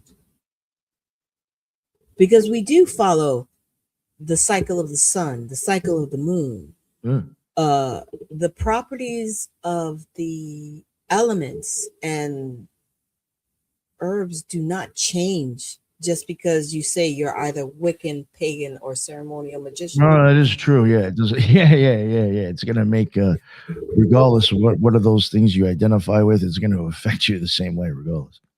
Even those who follow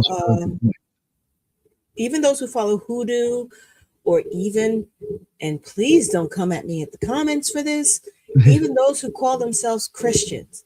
Herbs are herbs, crystals are crystals, nature is nature. Yeah. And if you follow them, you follow them. The animals you eat and everything else, what no matter what sacred document you follow, it's a, it's the same across the board. Yeah. No, you're right. Which is what most people tend to forget. You said you actually are a fan of mod. Yeah. How do you see mod in your practices? Kind of like kind of dealing with the scales of justice. Maybe removing from you what's not needed, getting rid of the negative. I see possible ascension with her. Mm. I think if you play the game right, show what you cross. I think, if you do the right thing, it's almost like, as silly as it sounds, almost look at her as like kind of like that thing from the never ending story when that guy's got to pass through those things. If you do what's, you'll get to the next part of the journey, the hero's journey, if you do right by her. It's funny because yesterday, your podcast yesterday, I was thinking of it. I was actually thinking of the never ending story when Daniel mentioned remembering. Remembering who you are, remembering where you came from, the source that you are from, and everything else. I was like, I didn't mention it at the time. Do you think that particular movie is like a core blueprint for occult practices? Yeah. I think that movie, actually, believe it or not, is occult as fuck. I even think it gets into, I think if I remember correctly, there was a few things that I did use and a few things I wanted more to use but didn't from the Neverending Story, even in the eyeball stuff that I've done in the past. Where I even think that you're even seeing, the aura serrata in there, and all those crystals are the crystals that grow around your aura serrata throughout your time in your eye. Yeah. There's even the nothing, I think, is kind of like, I think there's a lot of Kabbalistic shit in there, I think, too. You're younger. Even the turtle, and when the kid's on the tree, I just think there's so much going on right there. That's Eastern mythology right there. And even when he falls into the quicksand, I don't know. I just think there's a lot of symbolism going on. The 80s were stuck on the quicksand situation. That and acid rain. Yes. As a child, that's what you feared: quicksand and acid rain. See, most people don't understand that about our generation. That we were those were the fears: acid rain and a nuclear bomb. Yeah, acid rain, nuclear bombs, and quicksand. Like, you stay away from that. You're good as a kid in the 80s. We've been clowned on X. I don't know how much you're on X. Excuse me. On X, we're being clowned about the quicksand situation, but I'm like, there's a lot of things we were worried about in those as a kid that it's showing true that we were good to be worried about that.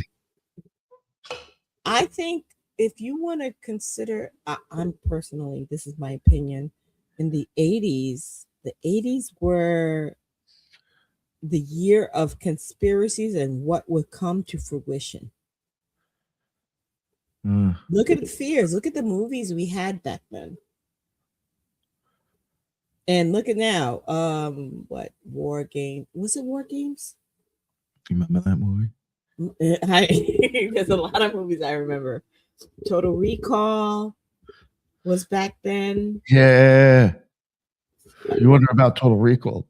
Now you're like, is that possible now? Oh, it's probably happening, and we just don't realize. Yeah, right? No, with the Mandela effect and everything else. There's a lot of things that we grew up with that we're like, oh, I think it's scary for us because it's here and now. It's happening in real time. That we thought was just fantasy. Yeah. I would prefer the Jetsons and the flying, Yeah. but we got the shit end of the Yeah, deal. that's what we thought it was gonna look like at this point, and it's like, no, not really. It looks like what we were hoping and what's actually happening. We're like, no, that was a bad movie. No, we Yeah. don't want that one. Fuck, I just get like a hovering skateboard from Back to the Future. You did? No, I mean, you remember Oh, even that shit that we, how it made us think the future was gonna look. I think that kind of exists. I think they did come No, up no, with yeah, no, yeah. I have seen those things supposedly. We just need someone to come up with a time machine and we'll be good to go. Fuck, I wish. Ugh. Would you change anything? There'd be a few things I'd like to, but unfortunately, I don't think I'd be where I am now. So even if there was shitty shit, I guess I still had to go with it anyway. Spoken like a true magician.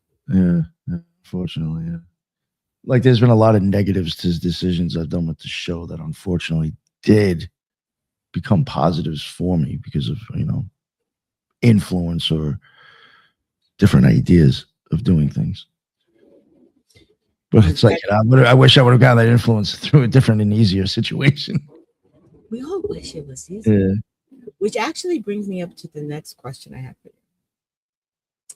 Do you have any anticipation for the growth of Occult Rejects? I think, going the way it's going now, I can't even think of like any end to it yet. I see no reason to be stopping. But believe it or not, be keeping it real. Doing my solo shit is probably what's like even helping keeping me sane at the moment. It just helps me stay out of my own head and busy. But I see it really like I'm at like almost like, tell you the truth, kind of like at an infant stage of where I'd like to be since I've changed it and gone in the direction I'm going in. So now, I don't want to like sound cheesy, but it's like I'm just getting started at this point now. So I do eventually think it will, I would love for everybody to still be on a few years from now as well. But life happens, people change. But I do think it has a huge potential still. Believe it or not, there's a huge part of the occult community that still doesn't know who we are. I was surprised to find that out. But actually, I have to admit, when you tapped me on the shoulder, I believe it or not, I wasn't the one who knew of you, which is funny. It was my significant other who we don't talk about the occult too much. Yeah. We have our spiritual alignments, but the occult wasn't part of it. And when I mentioned you and I mentioned the Occult Reject, he was like, "Oh, I've heard about him because another podcaster referenced you. You're referenced more than you realize, I think." I have been having in the conspiracy community even recently too. I've had a lot of people referencing the name of the show, so that's pretty cool. It's actually people. Yeah, I think it was starting to create waves. In a good way. I think what helps too is the amount of name. Again, unfortunately, but see, these are people I wanted to talk to, so it's a completely different situation. We've had some big names on the show, believe it or not, for the occult community. If people don't know that, there's been some names on there that have been pretty impressive.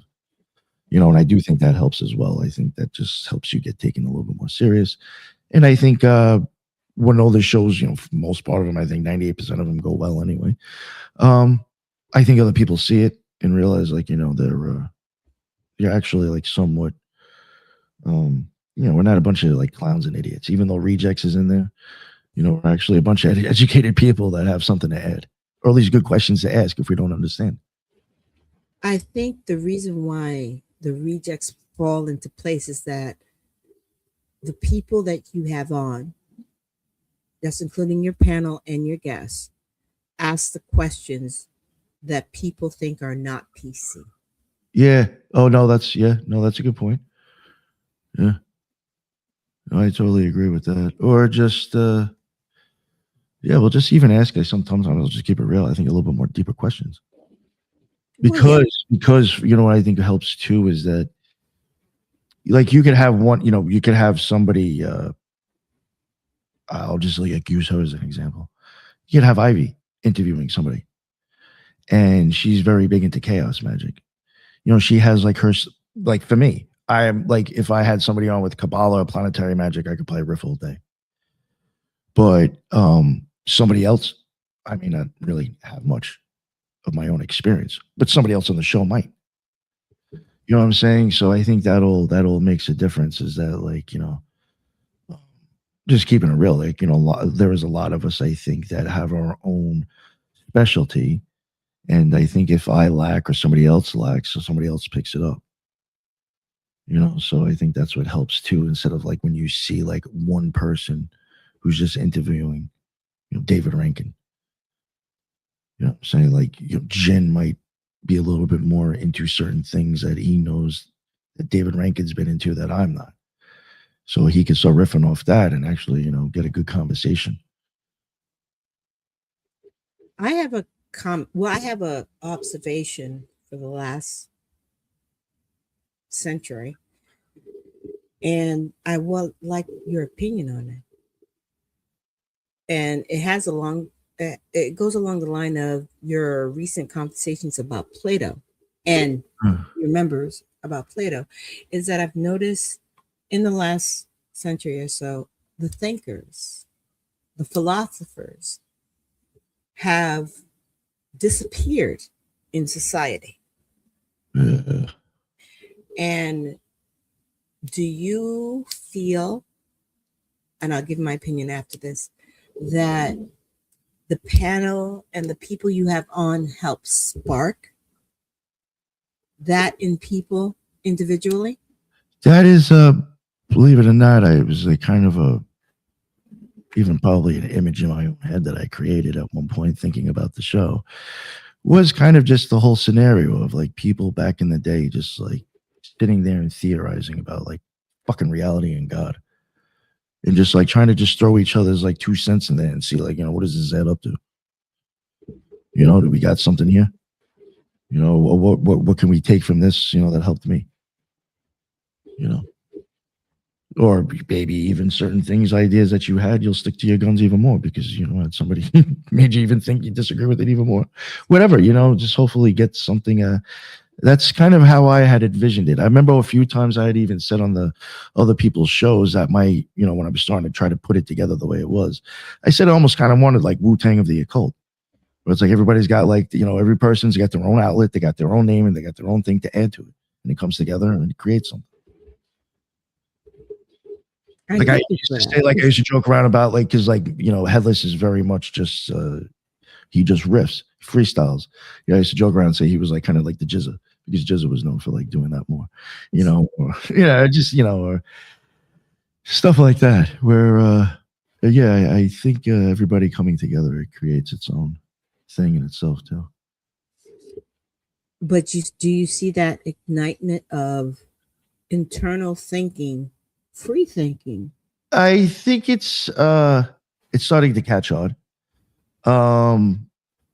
There and this wasn't something that I even noticed, but I would even say like probably like even about 8 months ago, there's even been like certain shows that seem to be replicating certain ideas that this one had prior.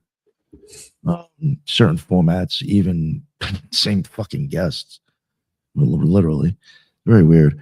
But I do think it has influenced that way, people biting off of it. Then I've had other people that have returned guests on the show that have actually said they think the idea is great, and that's why they want to be a part of it, because they do think it's kind of like some of them are still into that whole idea of philosophizing, going back to like Aristotle and Plato and Socrates and shit like that. So like I guess they kind of see like what the whole idea of trying to bring voices together and get at the deeper idea of things. And so I do think it's like I think it might be something that's gonna be more common. I mean, I was even telling a few people how I had certain, ideas of bringing on like multiple big guests to kind of like do roundtables, and I've seen it now happening. So, like some of the people even told, and I'm like, Imitation is the best form of flattery. oh no, that's I've had that. I've had plenty of times of even people on the own show has even said that to me to calm me down for getting ripped off. I was like, you're right. Well, it's a good idea if they rip it off. Oh yeah, for sure. Yeah. No, I think even going forward, maybe even a little bit more to get back to Aquarius. I do think at some point, I mean, this is the problem too. We have a lot of this so-called conspiracy occult stuff out there that is just like, this is getting regurgitated over and over again every 3 to 5 years. And I think at some point people are going to be like, all right, well, I need something a little bit different or deeper than this. And that's when they'll start coming to the show. Okay, I have another question for you. Maybe a little controversial. Maybe a little personal. What about women in the occult? Because you do have a lot of males, and then that's no fault of your own, because women in the occult aren't so forthcoming. They tend to be a little bit more reserved. What is your opinion about women on the occult, within the occult? Do you wish they would be more forthcoming? Yeah. I mean, that's even part of the show for me, is that I would prefer female, on the show. I want their look at things. It's totally, because sometimes it's different, but it could actually make sense. I think a female aspect in magic and on the show is very important. And I actually wish that some of the ones that even have been on the show in the past may have been a little bit more vocal. Because I do think you just because there's a bunch of dudes on here, like, say something. You got something to add, say it. Don't worry about that. You know what I'm saying? And I think that the community, I think, what's bad is that, like, fortunately, I'm just going to keep it real. It may literally just be the algorithm. When you start getting a lot of the shit that I think most people are just like, oh, Jesus Christ, this person's just crazy. It's a female, unfortunately. Because that's just what, yeah, I don't, how am I trying to get at this? It's normally like, I'm not normally seeing dudes like making like some humming noises and talking in tongues and vibrating and gyrating. I just they were occult, that the woman you were talking about yesterday. Oh, yeah, all of them were. Yeah. I thought they were. Oh, I'm sorry. I actually thought they were. No, again, like I'm saying, it literally could be my algorithm that's bringing me to just only that. But I would even say, again, even with whatever, even with males, there's like so much garbage on social media that I think it makes other people intimidated to even say anything that has something to say, because it doesn't fit the woo-woo bullshit, or it just isn't normal. And I think more of those women should actually talk. Like, all right, put it this way, like you had Mariana Lewis and her friend Christina. Yes. They look at their stuff a little bit more academically and a little bit different than how some other women would normally present their stuff, and that didn't stop them from doing their own show. They got something, and I think, I do think more women need to be represented in the community. I think we do lack, I don't know how to explain it. More women representation. Yeah, no, I do agree with that. Yeah, no, I think, I mean, that's even something Fred RC's even said about the Golden Dawn. He says, they actually wish, they get a little bit more, because they do understand the value of a woman's opinion and outlook on this stuff. My opinion. And to tell you the truth, I didn't start appreciating being a female magician up until I hit that time in my life, in my 40s, mid 40s. and into my 50s, more into my 50s than then. Because I was motivated by outdoing the men, which is what society pushes on us. No matter how you, and I want your opinion on this, no matter how you view it, doing the work, you're still up until a certain point in competition with the outer. And I agree with that. when your emotions, which we tend to, biologically, women are more emotional than men, flat out.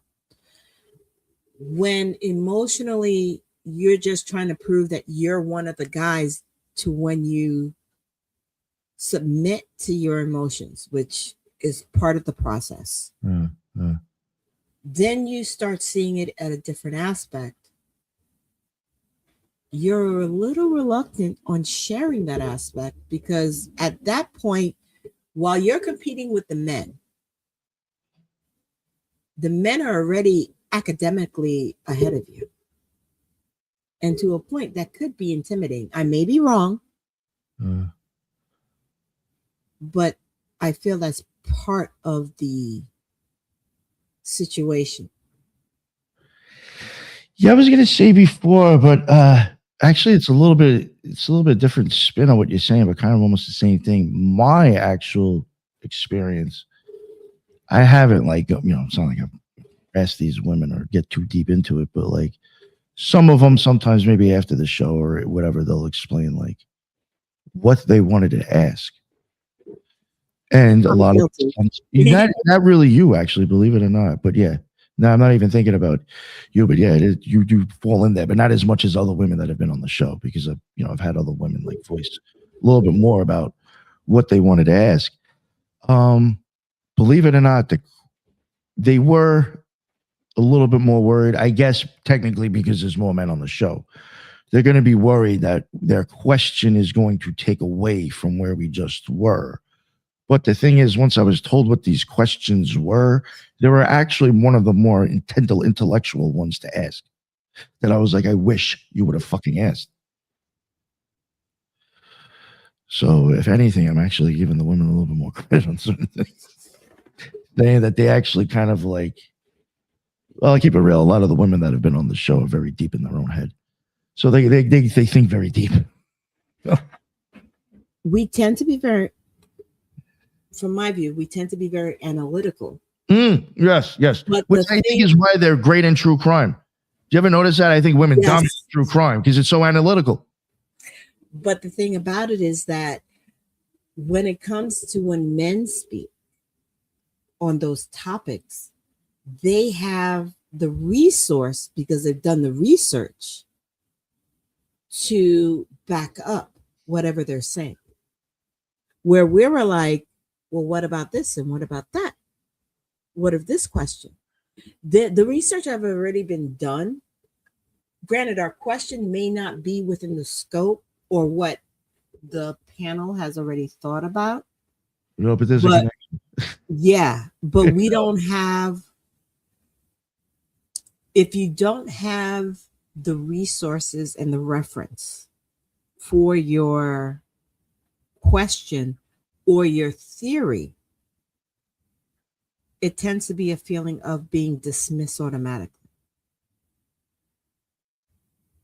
Yeah. I saw it in I know exactly what you mean. Yeah. We talked about this earlier. I've even done that to myself. You know how many? I don't let it happen anymore. But you know how many times I've even had pages of notes or questions that I never got off because I just let other people go, and I was like, I don't think my shit's gonna fit. I don't let that happen anymore. But yeah, I've even done that to my own self. And I think when it comes to magic, ceremonial magic, spirituality, those unanswered questions are the problem. Those unasked questions are the problem. Yeah. No, I agree with that. There's no such thing as a stupid question. Not asking it is stupid. Yeah. Hint to everyone out there who wants to ask questions. Ask questions. Believe me, there's going to be, if you think it sounds too silly or too stupid or too beginner of a question, there's going to be somebody else out of all the thousands and thousands of people that listen to that show that's going to answer one of their questions in their head. Believe me, that's going to just, I'm keeping it real. I really do think that. So many people listen to the show that I don't think there's a dumb question. Unless it's completely off and just like, where the fuck did you just make that up from? But, a serious question. Come on. Yeah. That's one of the things, unasked questions. And I only brought that up because of last night. You had one of your commenters who wanted to ask a question, but they didn't want to. They wanted to come on the show to do it. And I was like, ask your question. Yeah. Oh yeah. Ask in the chat, please. Yeah. Yeah, I do appreciate that, and I do encourage that a lot on the lives. Please, people ask questions. I will, if I'm there, and I know for sure if Judith says, she'll make sure it gets asked. We'll keep an eye on the me or someone else on the panel. Yeah. If you and Headless are both there, that chat's pretty covered actually. And Magus too. Magus is also, he's good at that too. It's your show. Do you actually realize the impact that your show actually have on not just the occult, but the spiritual journey altogether? Probably not. Actually, I try to stay, believe it or not, try to stay a little humble with it. But I do have a lot of people that have told me, like, I don't think you realize like what you've created, and that makes me happy. I really, believe it or not, I really do. Silly as it is, I don't know. I feel like I guess part of my will is trying to put out information for people to just spiritually grow. So, and I think that is happening for some people. So, helping your makes me feel fulfilled. Yeah, and sisters. Yeah, exactly. Because it's that's part of the age of. Do you think that's part of the age of Aquarius? Yeah. More information. I think, like we were even saying that other, I don't think it was so much last night, but maybe the night before. I even do think maybe a little bit of the ignorance, and I'm not using ignorance in a bad way, just not knowing. The ignorance of like the occult is even going to melt away a little bit. I do think they'll start, like I was even saying with science. There's going to start things that I think will just eventually come out where things looked at a certain way where, it's going to explain certain things that used to be explained in a different way. Maybe not in the best, maybe in a negative sense where we're just going to be like, no, that's actually fucking science. Or that isn't. It's just, an alchemical change, or that's not a real God, or it's an idea.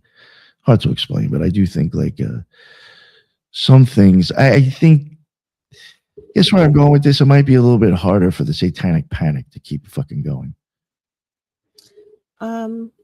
What is your view on that? The satanic panic. It's sometimes you think it's doing, it's dwindling down, but I don't know. It seems to be like kind of like it's getting a weird time. And it's only because of being in the podcasting community, like just again, because I've been in conspiracy and occult and I've been exposed to just certain shows and certain cliques and circles that, like, they come up on my feed or I know who they are.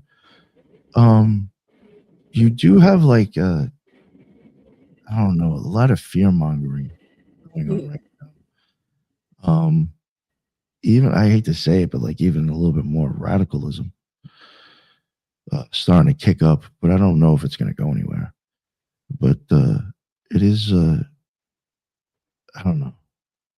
It's getting where I think we're at a weird precipice right now, actually, with that shit. There's even certain big shows in the conspiracy community that I even see getting a little bit more into the whole Christian and demon stuff. It just makes me worry. Do you think the fear mongering is a mode of controlling the masses? Yeah. Yes. Well, that, and I do think, again, just for a lot of people, believe it or not. One, I'm just going to keep it real. I'm just going to keep it real. In the conspiracy community, I would have to say in the occult community, there's people who are not what they seem. I'm just keep it. They are there to hand certain ideas to people, I think, and keep people dumbed down. I do think that they might start pushing more of like some type of spiritual warfare type shit coming soon. Coming soon. Well, I think it's happening already, personally. No, it is, but I just don't think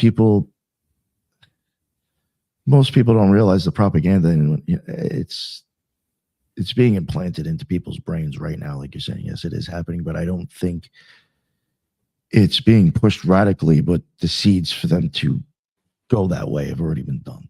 Like, this is going to be a little bit more of a tiptoe before I actually do fear that, like, attacks might be, I know it sounds crazy. Attacks might actually be done from like other podcasts. Well, I think that's, and like, even if one happens to me, I'm keeping my mouth shut. I'm not getting involved. If other people on the show want to react, they can go for it, but I'm not even feeding it. I personally think that's already happened. I think it was happening for years. Probably while you were doing your podcast or when you started. But it started with the silencing of certain people's voices, the suppression of certain people's voices. There's some people who are loud enough, and you are one of those that are loud enough that your podcast is loud enough where they can't suppress them, but anyone that comes behind you, they try to shut them down. Yeah. If you're a free thinker, a philosopher, I've even seen people who I thought was really big in there that's being attacked as well. Oh yeah. And that is true. I do forget about that. There's been people that are, been blatant into the occult, and that's where they started from, that I've dealt with a lot of shit prior to me. So I forget about that too. And it's because, just because someone's a podcaster doesn't mean they don't go into day-to-day life. Oh yeah. And that's an interaction that has to happen as well. And it does cause attack, but at the same time, it's not just occultists. That's the thing people don't realize. Maybe I'm seeing it at a different view because I don't just follow occult topics. I follow all the topics because I'm one of those people that believe every road leads to the top of the mountain of knowledge. And if mine is in there, I will see it. If it's equal and it's part of the divine, it'll be seen. But all of those are being attacked.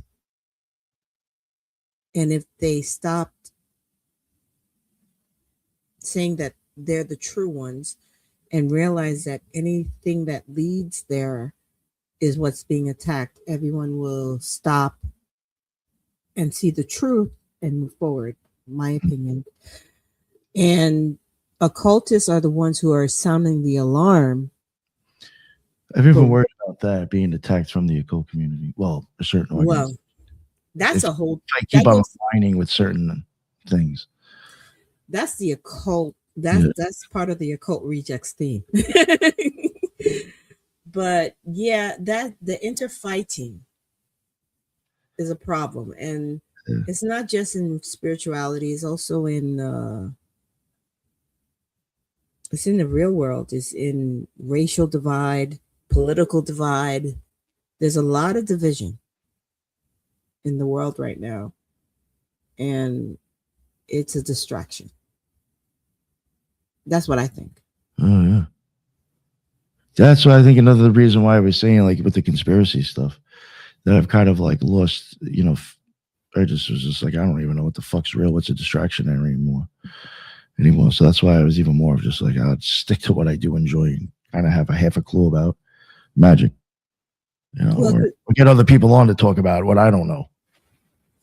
Between Weiser and Llewellyn and Inner Traditions sending me authors. I mean, I've actually, telling you the truth, I need to get, what I miss? And, I realized when we did Aquarius, The show did used to do a lot more topics together, believe it or not. And I do miss us doing that. I've just been getting hammered so much by these authors and people, or even other shows hitting me up and asking to do work, that I've like kind of like gotten away from that and got just overwhelmed. But that is something I would like to try to do in the future a little bit more often. Like topics together, like the conversation of the Age of Aquarius that we had on Friday night. I know, yeah. We used to do that sometimes, like even a lot of Fridays. Sometimes we used to actually like, cover topics. But then again, it may not have always been the occult, because like when we did that a lot, we had other people on the show that were more into conspiracy theory and like pointing negatively at the occult, that sometimes the topics weren't exactly the same, but we did do something. It might have been a little bit more true crime or like occult crime, or some weird shit, some cult. Cover some cult. Thinking about going back in that direction, just like not like so much true crime in the occult, but I think covering, I think there's so many basic topics that all of us could talk about that would actually be really good.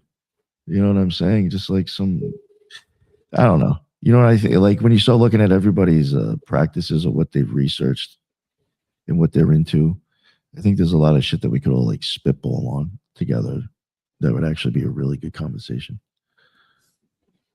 I personally think your show shows how to come together on different topics, whether you're knowledgeable or not, to help people. Yeah, I mean, that's even one thing. I'll even keep it real with the show. There's a lot of stuff that some people on the show, that's not their thing.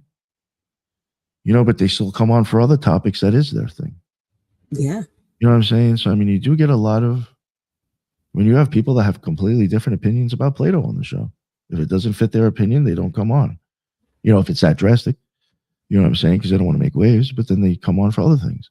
There's certain things that Jin's really only into that, I get it. He's so busy. It's like, oh, I'm not going to come on for a topic I don't give two fucks about. I get that. I wouldn't either.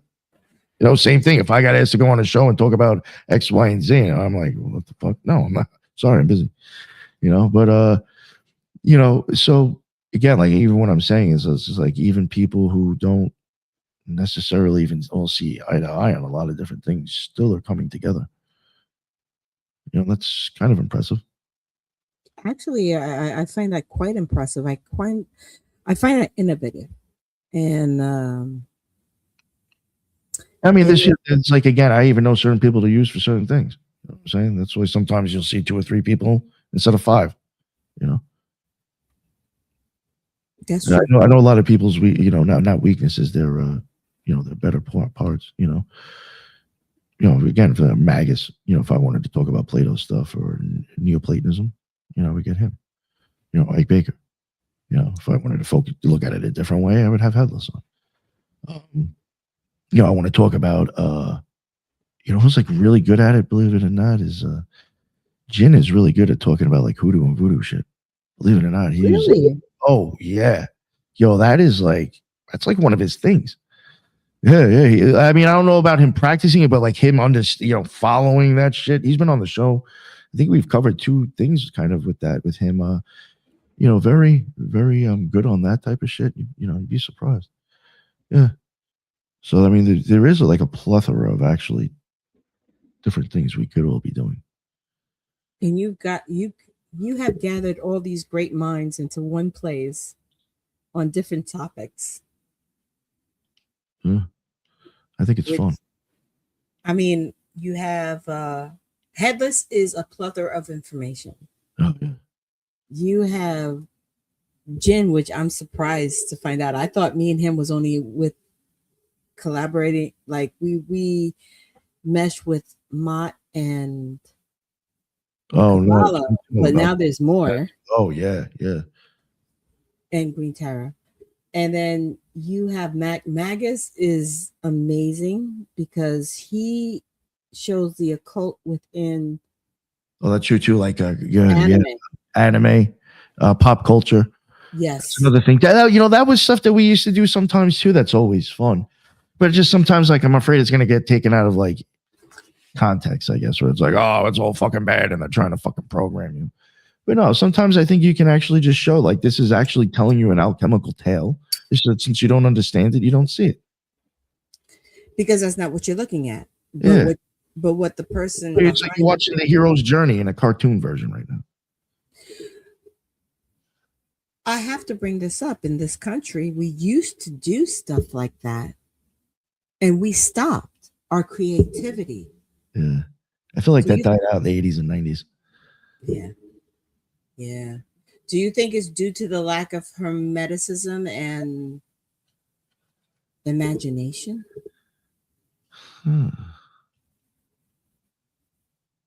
That could be a good answer for it. Because the biggest complaint since the 2000s, late 1990s, was writers and creators didn't have imagination. I.e., and I don't want to get on this soapbox because that's a whole different soapbox and I don't want to get political here. The remaking of the Animal Farm is nothing like the book. They shouldn't even call it Animal Farm. But they just took a premise and they just tweaked it. That's dangerous. Yeah, it is. But like I said, not getting on that soapbox, but there is that lack of creativity. There's a lot of remakes happening. But the remakes... It's no new ideas, right?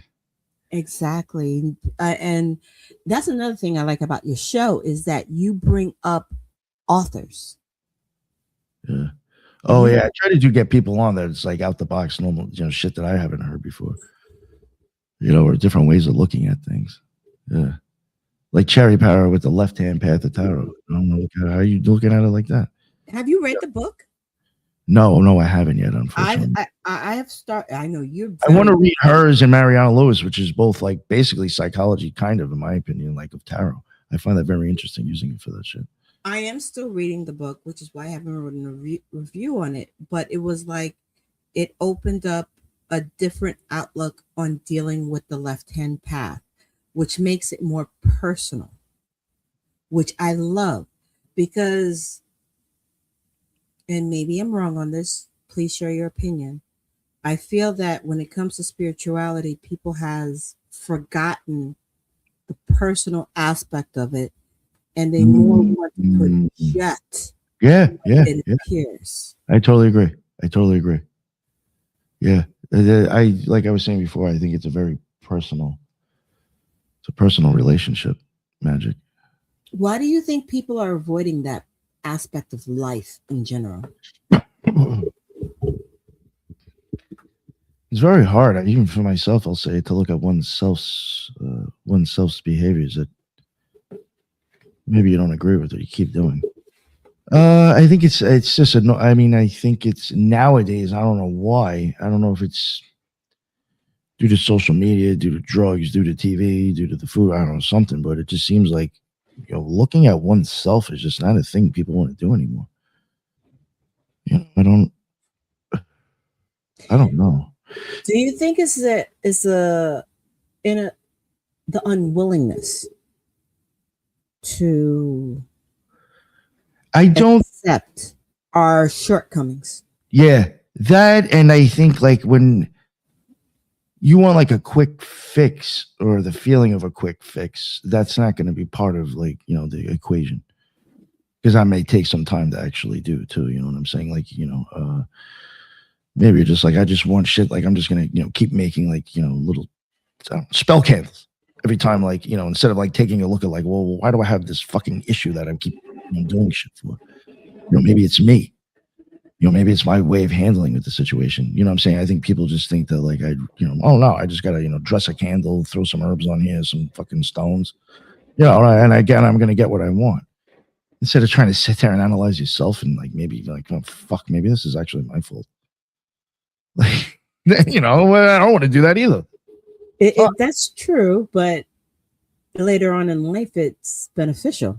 Oh no, that's definitely dealing with that now. Looking at past patterns and being like, yeah, I don't think I should have been doing any of this. Actually, no, I understand that being older it eventually catches up with you. Yeah. And the whole point of getting into the occult, I believe, should be to better yourself. Oh yeah. Yeah. And most people miss that mark. I think for a while I got so stuck in the show that I kind of let that go, and it ended up slapping me in the face recently. How so? Well, actually, I find that hard to believe because, since I came on board, your show. Oh yeah, well it's been, you came on board around a good time for me actually. Like yeah, I'll keep it real. Like believe it or not, you coming onto the show made it easier for me to keep it going. Really? Yeah, it was very. You have a. Yeah, I know. I just there. I know you personally. Okay. You're a real friend.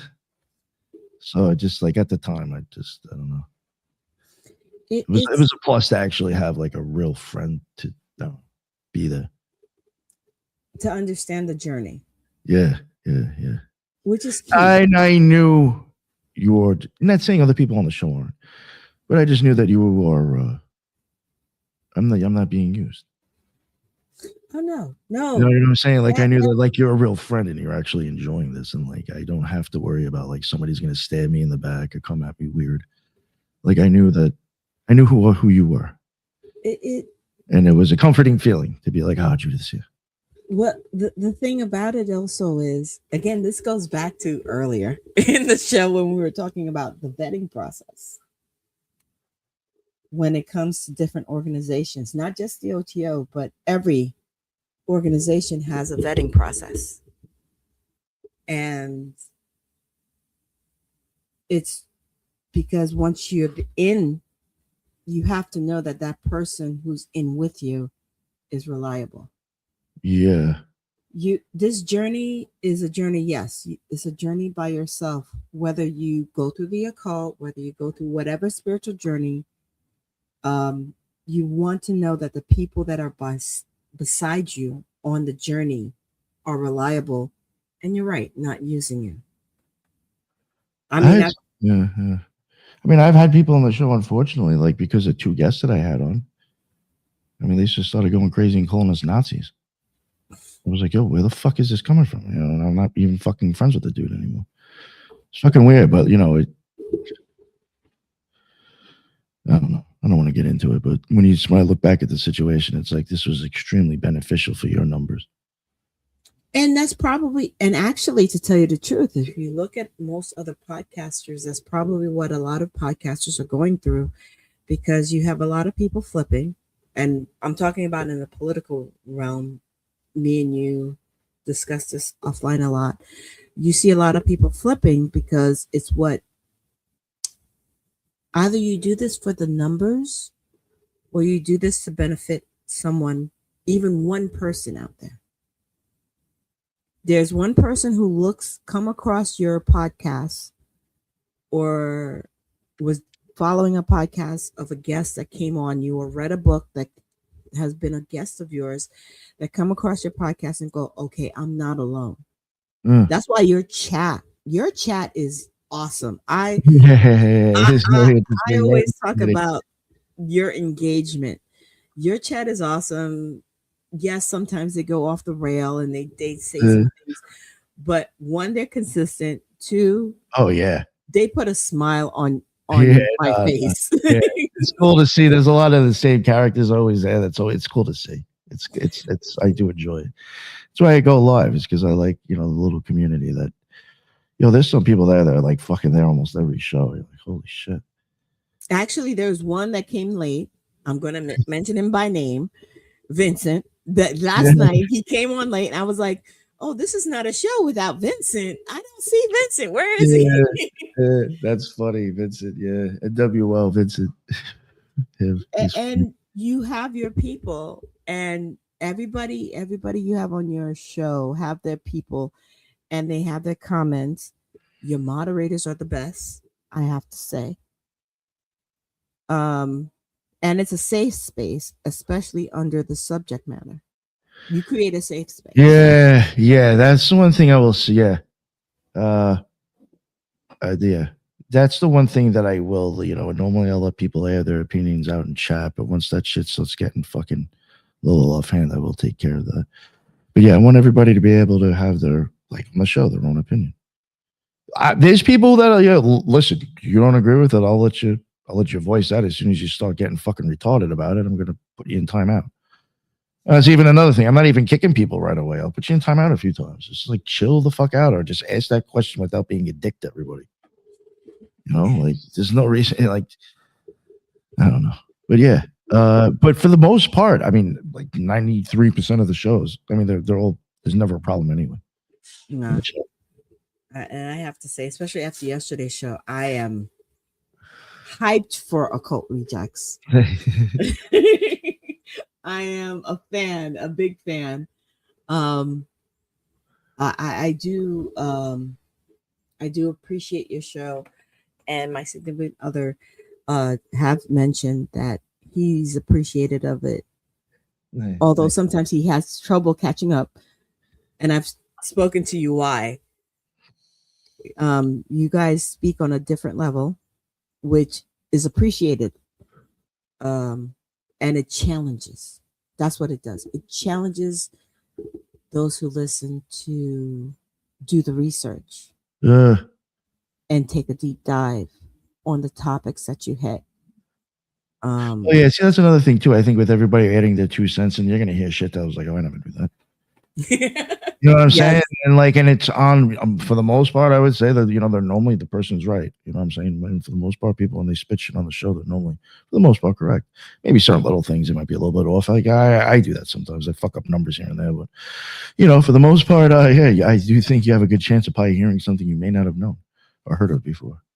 At least sometimes out of my mouth when I start getting into the science. Nobody. I mean, that seems actually to be catching on a little bit more, but still, like there's certain people that I deal with that are well known in the community, and even when I start getting into the science, it's a little bit too much for them. I think people are afraid it takes away from the magic.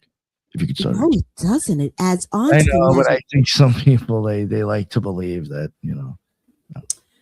Okay, if you look at the history of magic, and the history and the centuries, and I am talking about centuries. At one point, what we call science today was considered magic. Yeah. You're right.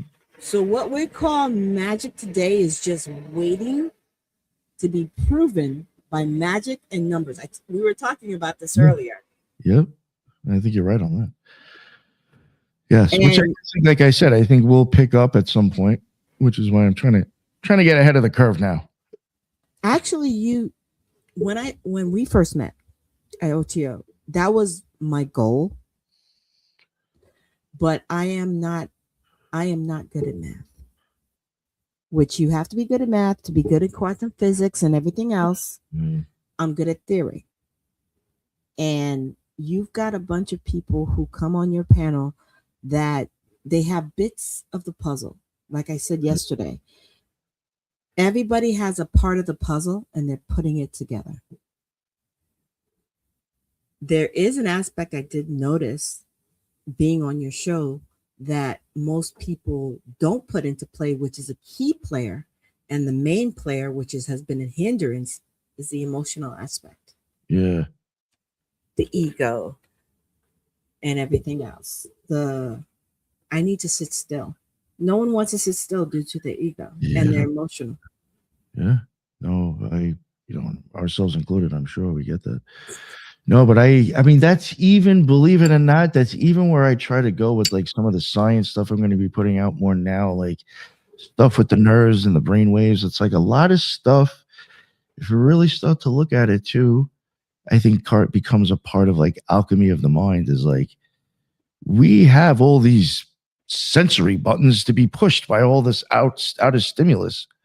That if we start to learn how to kind of control those things, or at least not bother us as much, I mean, you got to made the most people in the world. I don't agree with not bothering us as much because it makes us unique. It's just being maybe react. Oh, okay, aware. That's a huge plus to begin with. Being aware. Is because like you get I'm guilty of this. You'll get mad, you'll get upset, you'll get emotional, especially now in my life, and you won't acknowledge it. Before you acknowledge and sit there and think about how it feels and why you're feeling this way, you'll say you're looking at an external reason why you're going through it. Yeah. Instead of saying, why am I reacting this way? Yeah, exactly. No, I think that's a huge difference in someone. And hence, that's where the female part comes in, because most of us females, eventually, I'm not saying immediately, I have to say that, eventually will say, why did I react that way? We'll blow up. We'll make a scene because that's what we do and everything else. But those of us of a spiritual mind will sit there and be like, okay, why did I do that? Why did it bother me that way? And this is what most of the aspects, take away the science, take away that's the aspect we have to deal with, which I think the age of Aquarius is bringing us to. I think emotions, because that's all you see. Look at the mainstream media. Look at what's happening. Look at how people are reacting. It's all emotion. And I don't know if you agree with that, but no, I do. I think that was, and I think, I don't know if it was just timing. And again, I'm not trying to put this guy up on a certain pedestal or anything, but like even with David Shoemaker, at one point with me and magic, and this is when I think it started getting much more into like why I ended up in theurgy or doing shit like that, is because I started to try to look at what is it like, why am I reacting or doing like certain behaviors. I started to realize just from doing shadow work is kind of a reactionary way to make me feel better about something that's bothering me. And is that even a healthy choice? Or is that an unhealthy choice for other people and me? You know what I mean? Or am I causing problems? So I think I started to just realize, I think, at some point magic was, also about working on one's like a way of dealing with the world around them, or even, just dealing with the matrix that they're in. Do you know who was ahead of the game on that one? And I know you heard this name because they mentioned him a lot when we were together. Alan Watts. Oh, yeah. Yeah. Yes. He was, if you want to practice mindfulness and try to be aware, he's the one to follow. I think between like stuff like him, Shoemaker, and then getting into the Kybalion after kind of getting into the Kabbalah. I guess like that whole thing of polarity and trying to like almost like move your state to whichever end you want to be at, or try to fix. I think like just started making me realize like there's a lot of, I might have a little bit more control over myself than I think I do. Yeah. And that's what most people don't understand. And I think what I see in society, and granted it's social media because I don't go out as much as I used to. Yeah. Emotions and rage and not being accountable to oneself is what causes the problem. Hence your show yesterday, Know Thyself. I think that was great. That was great timing. I had a really good time with that, dude. Yeah, for sure. I mean, we can talk about a lot of stuff that we didn't even get into. I mean, we did talk just a little bit of astrology, but he does get into that more. And there's some other topics that he does get into. We haven't even kind of touched on at all. I'm not sure. And these are shows that you're opening your viewers. Yeah, to him, and him, vice versa for him to be too. Yeah. And like I said, I can't say enough how I appreciate your podcast, not just because I'm on it as on occasion as a panel, but because of the information that you make available to people. Yeah, I will say I think it's a rather wide variety for sure compared to other shows. And again, I think sometimes again, I don't have to be so fearful for me, because especially if there's other people on the show. I mean, listen, there's times where I get stuck by myself, or maybe one or two other people, and it still goes great anyway. But I think, again, like the way that works is because I'm not too afraid to have a guest on a topic that's out of my wheelhouse. Either some people are just going to keep it real. Some people don't want to put in the time to actually even like look into like the book of the person. But if you do, that can kind of actually help guide the interview a little bit. Or sometimes other people on the show will have a little bit of an understanding. So at least that makes up for my lack. I think that's just, again, part of the equation that helps that happen. Because some people will be a little bit nervous to try to talk out of things they don't, which I understand. Because you may be even like, how the fuck am I even going to start this interview? Or what questions am I going to have?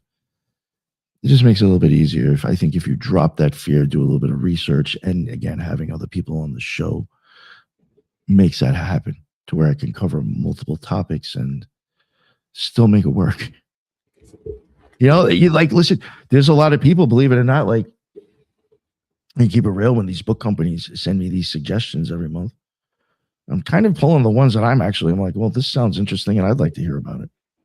I mean, keep it real. It's like something that catches my well, let me hear what they got to say.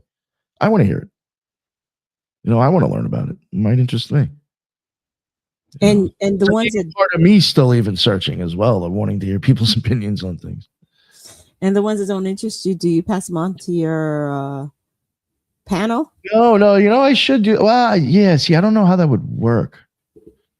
Because the book companies normally, if I tell them I'm interested in them, they get in touch with them and then give them the contact for me. And then if they decide they want to come on, they'll contact me.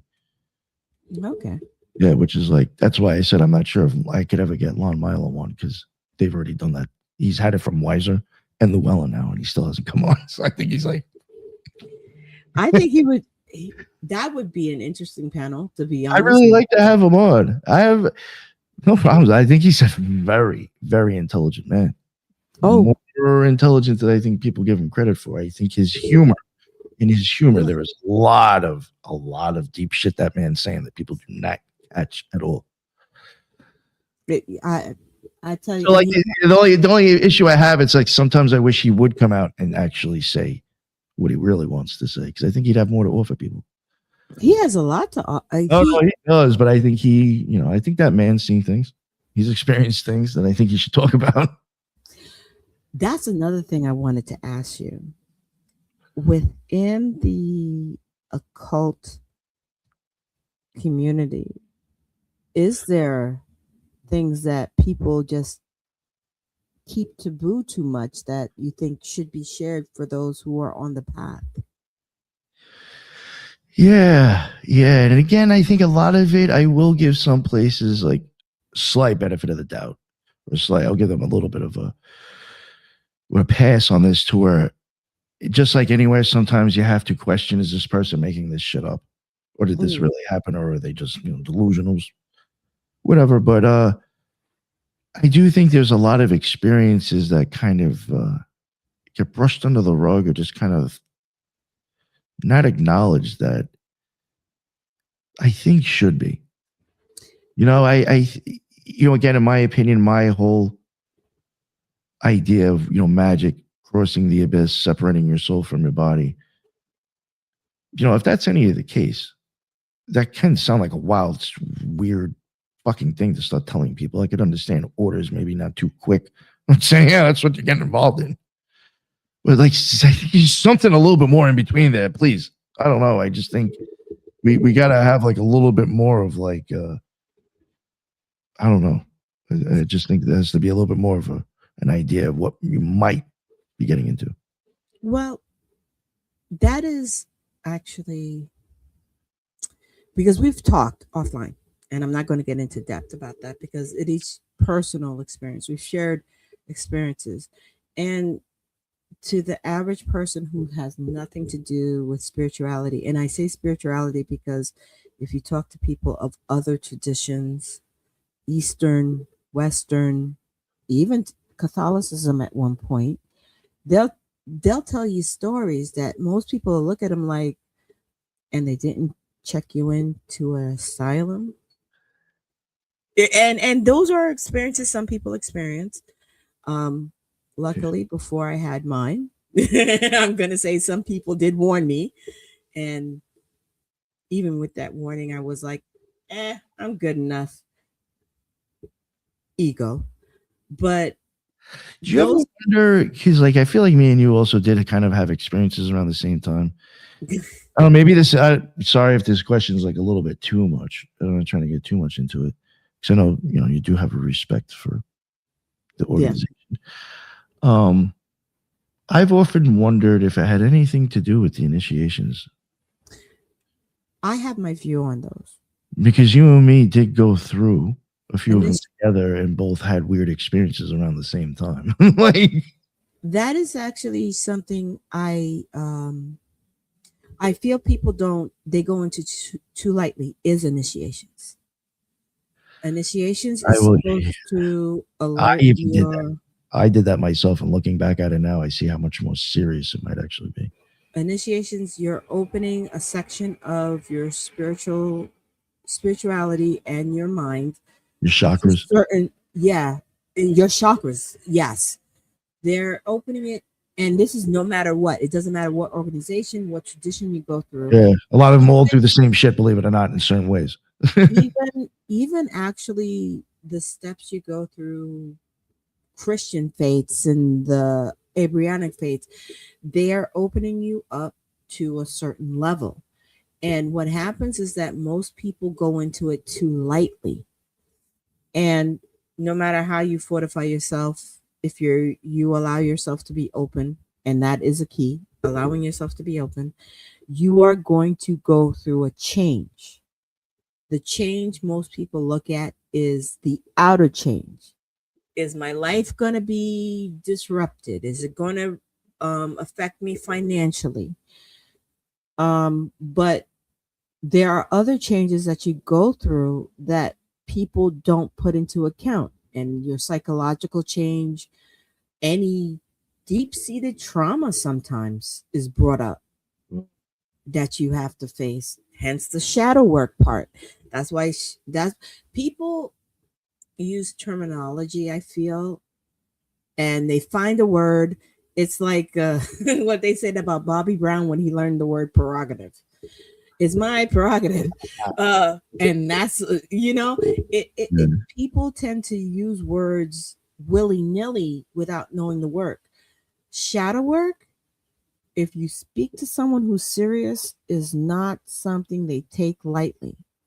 And initiation is part of your shadow work if you join an organization. If you go into an organization, you go through initiations, and you understand that you're going to be digging up some stuff. It's like in the Book of Lies. I only bring this up because it was brought up last night. Uh-huh. And there's only one particular part of the Book of Lies that always ring true to me, and it's the one about the peeling of the onions. This is not secret. This is a book that's published, so it's the peeling of the onions. You are the onion. Your consciousness is the onion, and with every initiation, you're peeling away a layer of that onion. Why an onion? Onions are not pleasant. You're not really gonna, most people don't like onions. You have to cook it. Most people won't eat it raw. It smells. It causes you to cry, and it's bitter. Your bitter core, that is. Technically, if you start to cry from an onion, it's like basically created alchemy in you. I mean, so you're peeling the onions of your life with every initiation, with every step you take. And to go into initiation without being aware that you're going to have a part of you shed away. And depending on how willy-nilly you are, which is hence is why people take precautions, why they let them into organizations and let them into their stuff, why most people who have knowledge will not easily give that knowledge is because we don't know you. You don't even know you. You don't know what secrets hold within you, how fragile you are, and that because of our joint conversation of what we went through, I thought I knew myself until I went through that, and I was like, oh, Yeah. I am not the pillar of stamina and stone that I thought I was. It breaks you. Oh, you're right. That shit fucking crumbled me. Am I upset about that? No. I was like frazzled. I was like, yo, fuck. I'm not upset because it brought me down to reality. Oh yeah, no. For sure. And that's the aspect you have. But some people are a little bit more fragile than others. And then they realize, and unfortunately, those are the ones who sometimes, which is why I take my approach on my channel on teaching people, hey, mindfulness, gratitude. You need to ground yourself. You need to be aware. You need to be honest with yourself. We are honest with a stranger before we are honest with ourselves. Yeah. That's the truth, man. No, ain't that the truth? We will not accept our own truth. But I've thought about that so many times. And actually, that's why I appreciate your channel, because you open people up to the truth and you give them the opportunities to have the conversation, not with others. I mean, there's a lot of conversation that happens in your show, but you make people step back and have that honest conversation with themselves when they're ready. I think that's some of the best, some kind of what I guess the outcome should be. That's what that's why you go through that's why you go through dots or the abyss prior to hitting the the top 3. There's a lot of contemplation to be done before that. Oh God, is there? A whole lot. We've almost gone 3 hours. I guess I know. Before and I was like, holy shit, it's been 2.5 hours. Yeah, I looked up before and I was like, oh my God, I thought maybe hour and a half, 2 the most. I was like 2.5. And we're skating around a lot of the topics too. Yeah, that was really good. It was fun.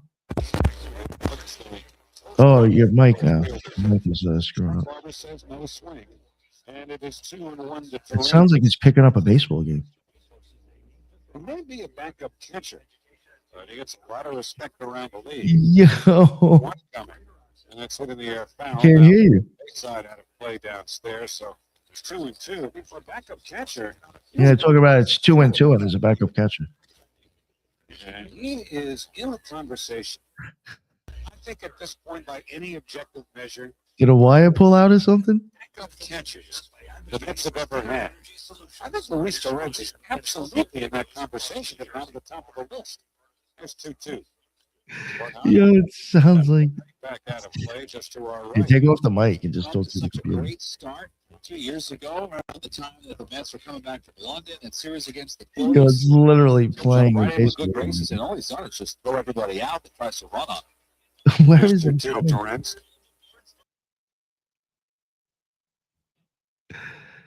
Yo, I don't know what the hell that was. That was wild. That was funny. I don't know if anybody else heard that. It sounded like a baseball game coming through.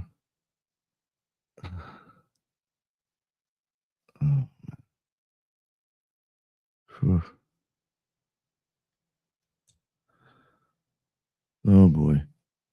Hopefully she comes back.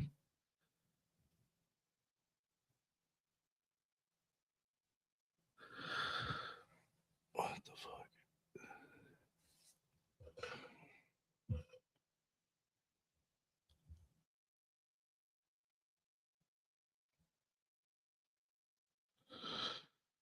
Oh man.